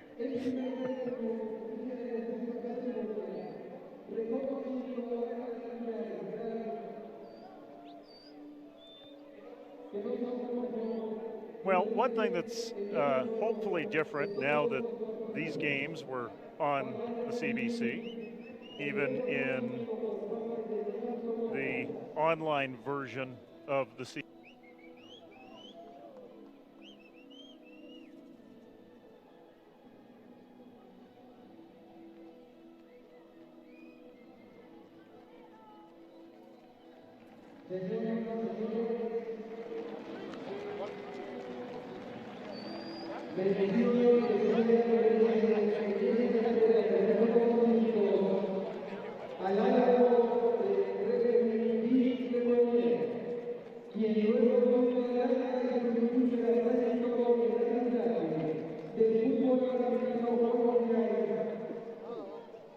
sobre todo en la y habiendo participado en una gran cantidad de delegaciones importantes y mundiales, el día de hoy como fuerte aplauso fuerte agradecimiento al árbitro que debe permitir la memoria.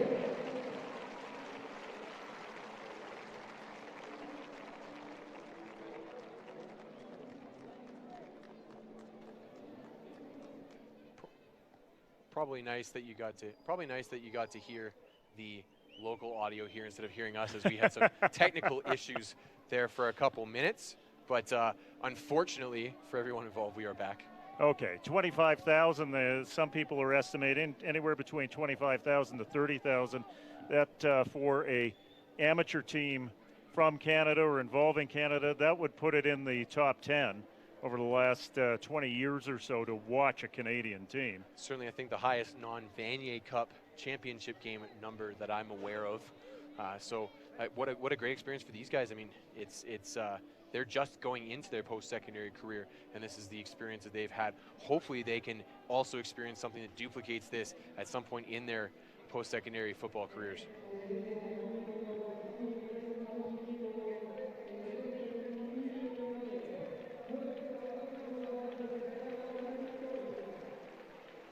Celebrating the officials now. So what's next for some of these players from Team Canada? Obviously, the Philpots are the two players to watch who are headed to Calgary. I am surprised that they didn't land at a D1 school. Is there still an outside opportunity that they may change course? There is. Now, they would have to get some significant interest from down south. It's tough to turn heads coming from U Sports School to down south. And with recent trends, I might add, they may also decide that it's just worth their time to stay at the U Sports level, excel in that level, and then take the path down to the United States. We've seen guys like Brett Jones do it in recent past, Stephon Charles.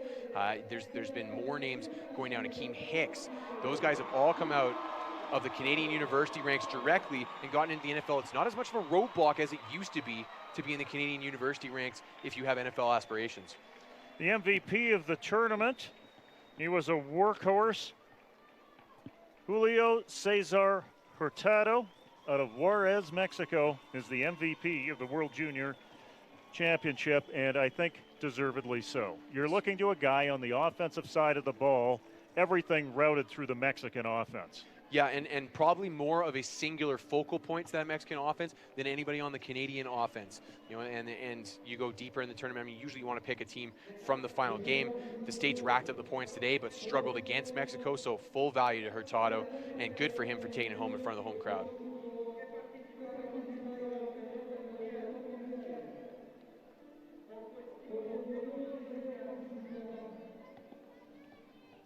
Now, I'm going to make a wild guess here that they might have a defensive player of the tournament. I thought you said you didn't know Spanish. I'm just taking a wild guess.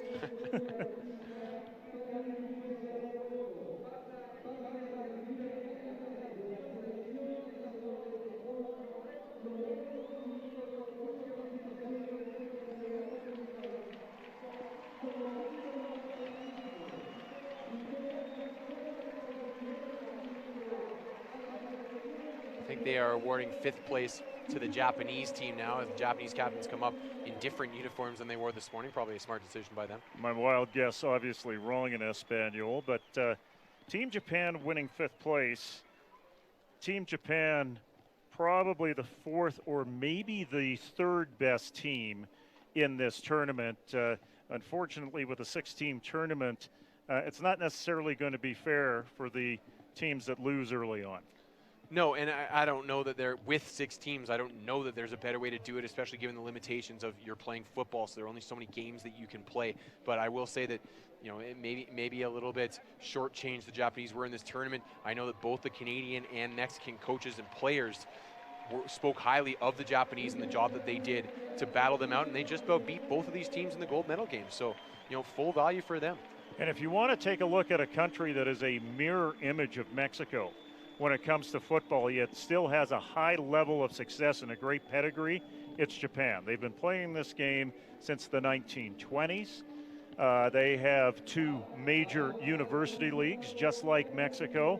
They have private schools who are committed to those football programs, and they get great attendance and great support for their big games. Yeah, and unfortunately for them, unlike Mexico, they rarely have a player over 6 feet tall. So they struggle with size. That was an ongoing theme for them throughout the tournament. And, you know, in the Canadian game, the Canadian defensive line in particular wore them down. So and the problem is that's not easily fixed. So they're going to have to overcome that some way or another at some point.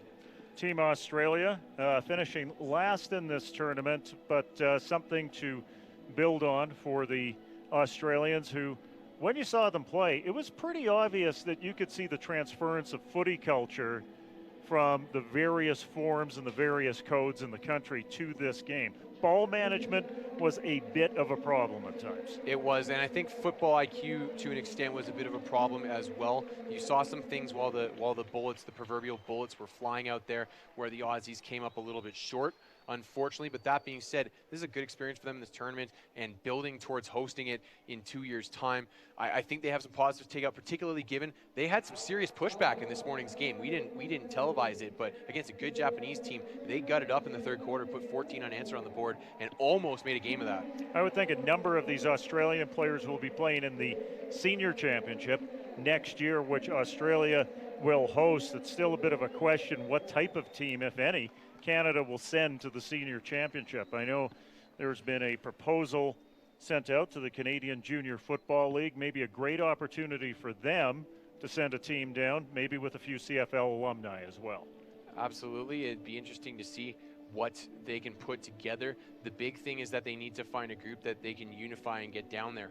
I know that in the past they've been concerned about whether they can send a competitive team. Realistically, I think this helps show that we can send a competitive team. We just have to do it the right way. So they need to find a situation, a setup that works well for us to get most of the guys that we need down there. Good learning experience for Team Sweden. Speaking of a team that gutted it out, they faced the United States in the bronze medal game, but man, did they stand up to the test in the second half of that game. Yeah, they did. They played it even, just about even in the second half. Came back, and after getting absolutely shellacked in the first half, put a score on the board. Worth noting, I might add, that they did so without the services of one of their best athletes in Michael Cole Jr., who, due to a dubious passport snafu, was not allowed to play in that game. I know that we heard that news under confidence, but I think now that the tournament's over, we can bring that up. Essentially, he forgot his passport today and was not allowed to play because he didn't have proof of citizenship, which is just really Mickey Mouse. Well, it's ridiculous when you consider that he dressed, he played for Sweden, and if you leave your passport back at the hotel, all of a sudden you don't qualify for your final game, a bronze medal game to boot. Here's a guy that's playing against Team USA.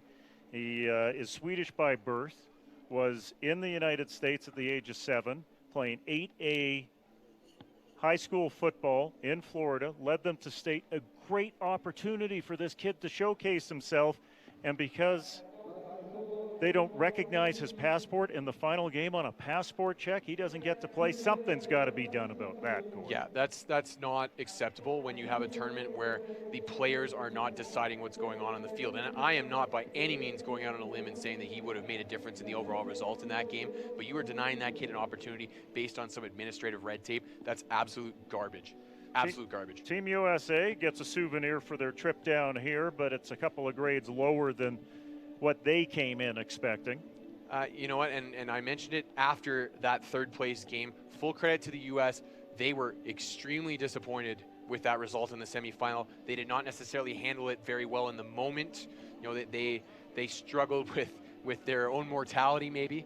But that being said, they did a really good job to reload and come back today. And today they came out early, made an absolute statement, and that game was over by 3 minutes left in the first quarter for all intents and purposes. So good on the Americans to finally show some of their skill level, and it's too bad that I think in large part due to their coaching staff, a lot of their big horses never really, or their big cars never really got out of the garage in this tournament. I'm not sure how the Americans spent their spare time here, but I'm sure the cultural interaction here down in Mexico was certainly valuable for them. I think so, and again, I don't want to get too much into politics because that's not what we're here for, but I think that factors into it too, and hopefully that these guys take a valuable experience. It's worth noting too, I mean, there are multiple Hispanic, Latin American players on the American roster too, so it's there are still very close ties between the two countries despite the some of the buzz that's going on in that particular country. I was just talking about art, architecture, and food. Yeah, I mean, well, it depends on what part of the country you come from. The one thing I said the other day is Mexicans do a lot of things well. They do not make a good pizza. So the Americans still have them on that one. Yeah, the pizza was a little subpar last night, wasn't it? Yeah, it wasn't great. That home cooking wasn't really happening. Coming up next will be Team Mexico, and of the 25 to 30,000 that were here, a good, what's your count on this? 4,000 to 5,000 have stayed behind, maybe? Yeah, I mean, it'll be interesting to see if many of them stay behind after the Mexicans get their silver medals here, but good for them to continue to support their squad. And again, we pointed out a lot of the Mexicans on the roster are local boys from the greater Ciudad de Mexico area, which is Spanish for Mexico City. So I'm going to guess that this is a lot of family and friends, and good for them to continue to support their boys, because that was a gutsy effort from beginning to end, and they just about pulled this one off, Jim. First time Mexico was finished second at this tournament. It's usually been the USA or Canada as they've handed off the gold medal to each other over the years. So this is a high water mark for Mexican-American football.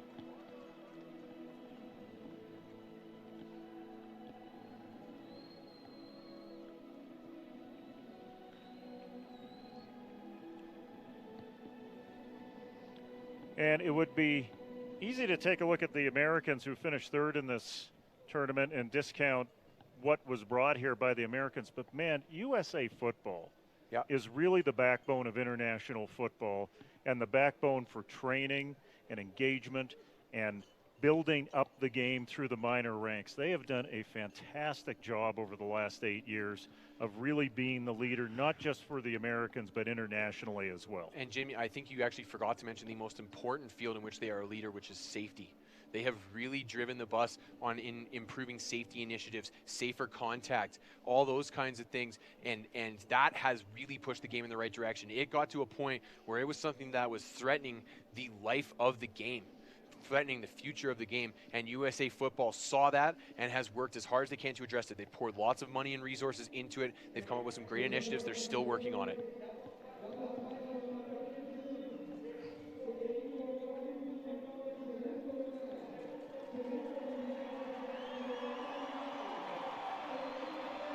Jim, we talked about CanCon in this tournament. By the way, I would be remiss if I didn't mention the two Canadian officials that were involved in this tournament as well. Kyle Milichik and Christopher Donaldson, neither of them officiating this last game, probably for obvious reasons, but both of them did a good job throughout representing our country.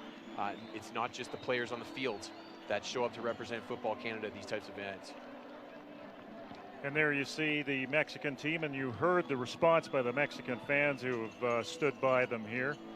The loyal group who stayed to see Mexico get the silver medal.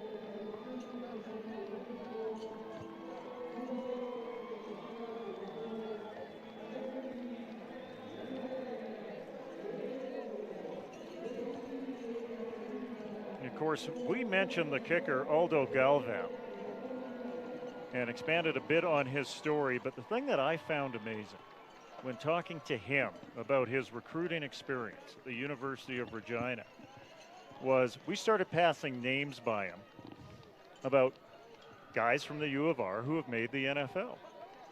And did you know that this guy made it to the NFL, Brett Jones? No, I didn't know that. When you went after the University of Regina and you got contact back from him, you know about John Ryan? Yeah. Playing with this. No, I didn't know that. Kicker. He's a kicker.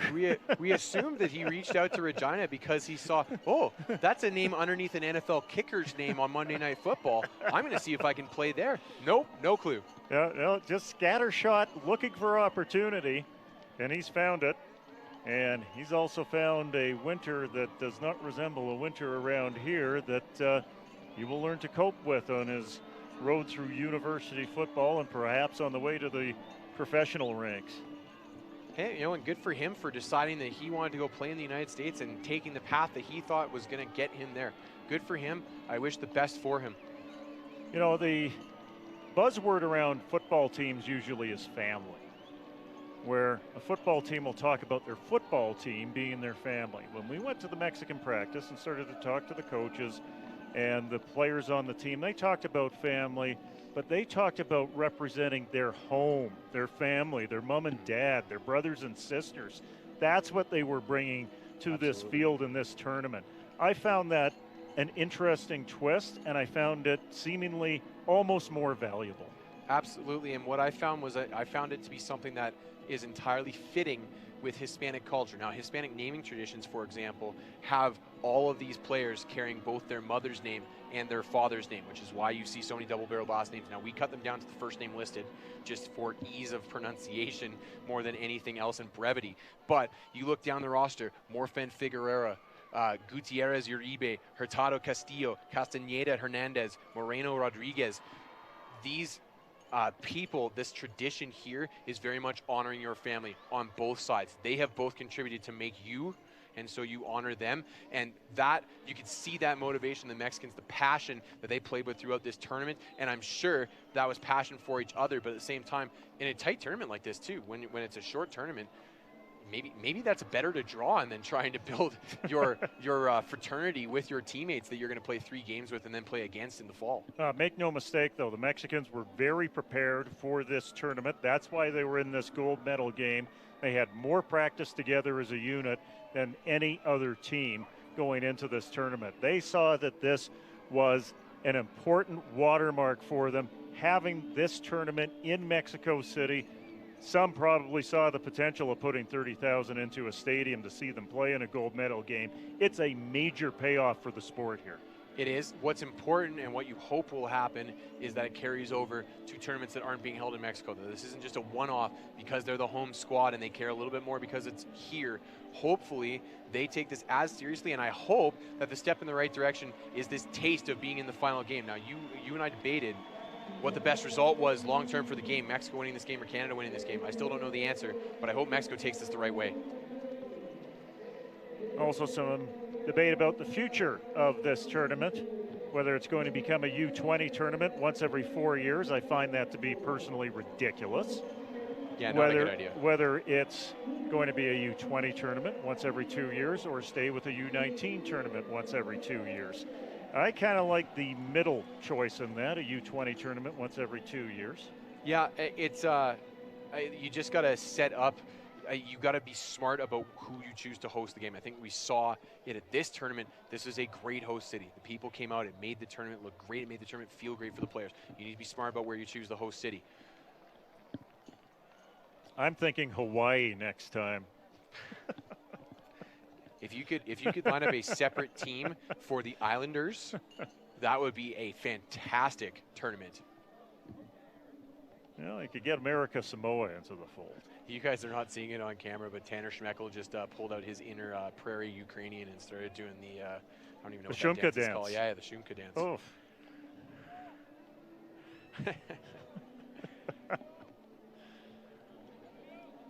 There's a player on the Calgary Dinos that used to do that in the 1980s. I haven't seen that on a football field since 1984. I haven't seen a football field in the 80s, so. Well, considering the condition of many of them, you're quite lucky, son. You're quite lucky. I still caught the end of the AstroTurf generation, so I didn't miss the worst of it.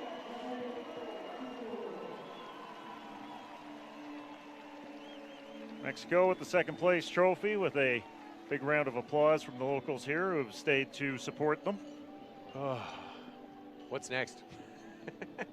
It's a long ceremony, brother. It'll be nice to see Team Canada get their gold medals and get the trophy.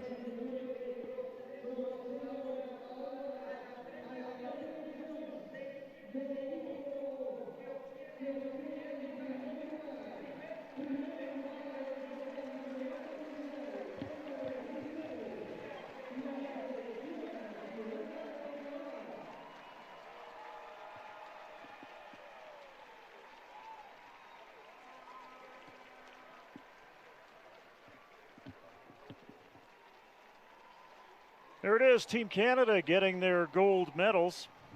You know, I hope that they duplicate that Tourism Vegas ad and take the trophy and just wander around, campeón, campeón.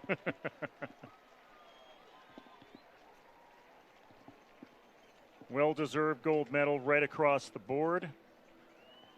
Great roster management by Team Canada. You have to give them credit there. Yeah, you talked about that D-line rotation. They really stepped it up in the championship game, and all of those guys stepped up to the plate to reward that faith.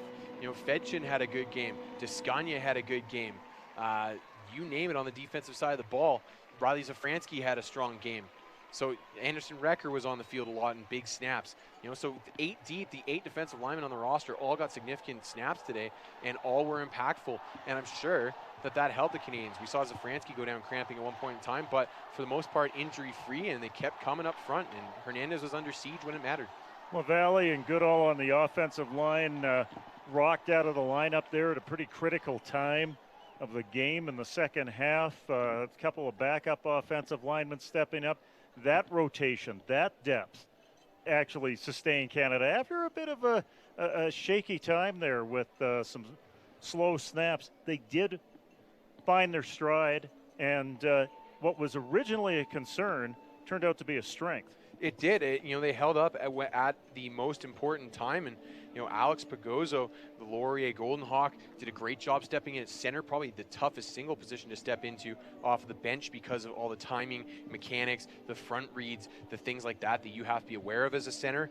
And then Nolan Cole coming off the bench, the junior out of Ottawa, doing a great job for a few series there before Goodall came back in. Can't say enough about the Canadian offensive line. It did not have it was not without its warts, but they got the job done and did not let their team down, that's for sure.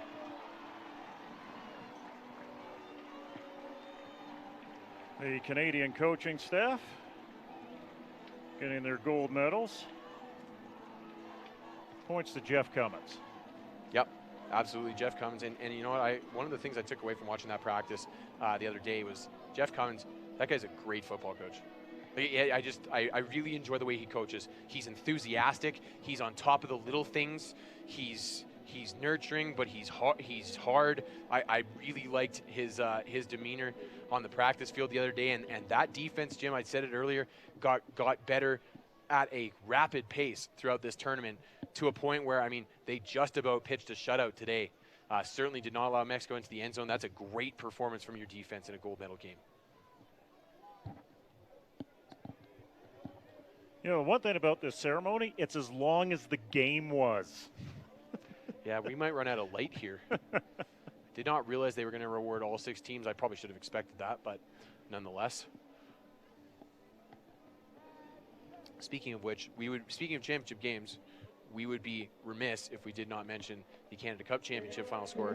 Saskatchewan 31, Alberta 26. So congratulations to Team Saskatchewan in that tournament. Good game in Alberta, a great game here as well, as Team Canada are the World Junior Champions back-to-back. They did it before the States could do it back-to-back. How about that?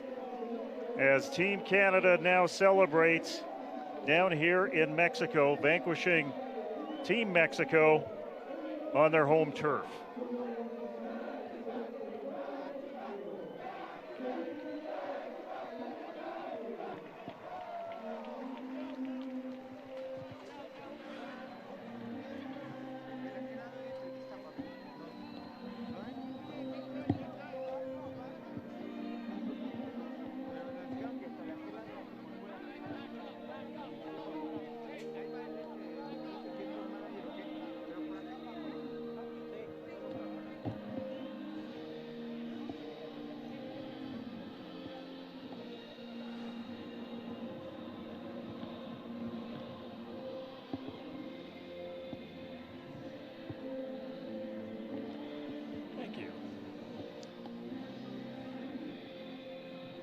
Well, Gord, that'll do it here from Mexico. Your thoughts on what turned out to be a very surprising World Junior Champion tournament? Well, one of my first thoughts is I think Canada took full advantage of their #1 seed that they earned after the Harbin China Championships. I think that maybe Mexico, despite having a relatively easy time in that semifinal, maybe was a little bit more physically worn down than the Canadians. They certainly held up well throughout that championship game, and I mean, full credit to the Canadians. I was really blown away by the way that they took this game from the beginning, first snap, right to the end. They were clearly the better team. I thought that they had a couple of really critical calls go against them that were incorrect calls, to put it charitably, and they weathered that storm and did enough to get the victory. But we were worried about the Canadians coming into this game just based on the fact that we didn't think Japan was anywhere near as strong as the U.S., and they looked a little shaky versus Japan, whereas Mexico looked very strong versus the U.S. We were worried, but as it got closer to game time, we did more research and found out more about these two teams and the Japanese team, I might add, as well. You started to gain more and more confidence, and certainly the Canadians came out right away with the right attitude. They reacted to the spectacle really well. You could see it in the players' body language on the sidelines, and they took it to the field, and I got to give full credit. Look, we give credit to coaches a lot, but the reality is these are 18, 19-year-old kids. I got to give full credit to the kids, because at that age, to be able to have that level of composure and play your game at this kind of level is fantastic. It's otherworldly. So great job to all of the kids on the field, because they were fantastic today. Yeah, a key word is composure. Another key word is support. The parents and the families of Team Canada had to step up and support these kids to get them here. quite frankly. This wasn't a junket run by the Canadian government or run by an organization that has deep pockets. And it was the individuals that really had to step and fund 75% of this. So great job by Football Canada to put together a great coaching staff and that base support system. But the real salute goes out to the parents who have supported their kids in this sport and made a moment like this possible for them. Absolutely, and hopefully we get to a point in time where we see the successes that we've had through the Own the Podium program, and we start to expand that program to support all sports, especially a sport like football, which is an integral part of the Canadian cultural fabric. I think that there's still room to grow here. I'm really happy that this team has represented our country admirably, particularly the last 2 tournaments, taking the big prize home. They deserve it. At times I wonder if we necessarily deserve it, and maybe we need to be doing more to ensure that we keep bringing these home, because the players, I think, the players and coaches are playing above and beyond themselves the last couple times they've been out here. Well, a big thank you to Yar Media, Hubcast, IFAF, but a big thank you also goes out to David Dubé and Crown Produce. He's the one that footed the bill for this. He's the one that stepped up and made sure that you, Canada, could see this championship, and special thanks to the CBC and cbcsports.ca that has forged a relationship for the next 2 years with IFAF. So hopefully we can tell more stories about Canadian football through Football Canada at these international tournaments. For everyone involved in putting this broadcast together, thank you. For my partner, Gord Randall, this is Jim Mullen saying good night from Mexico.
Thank you.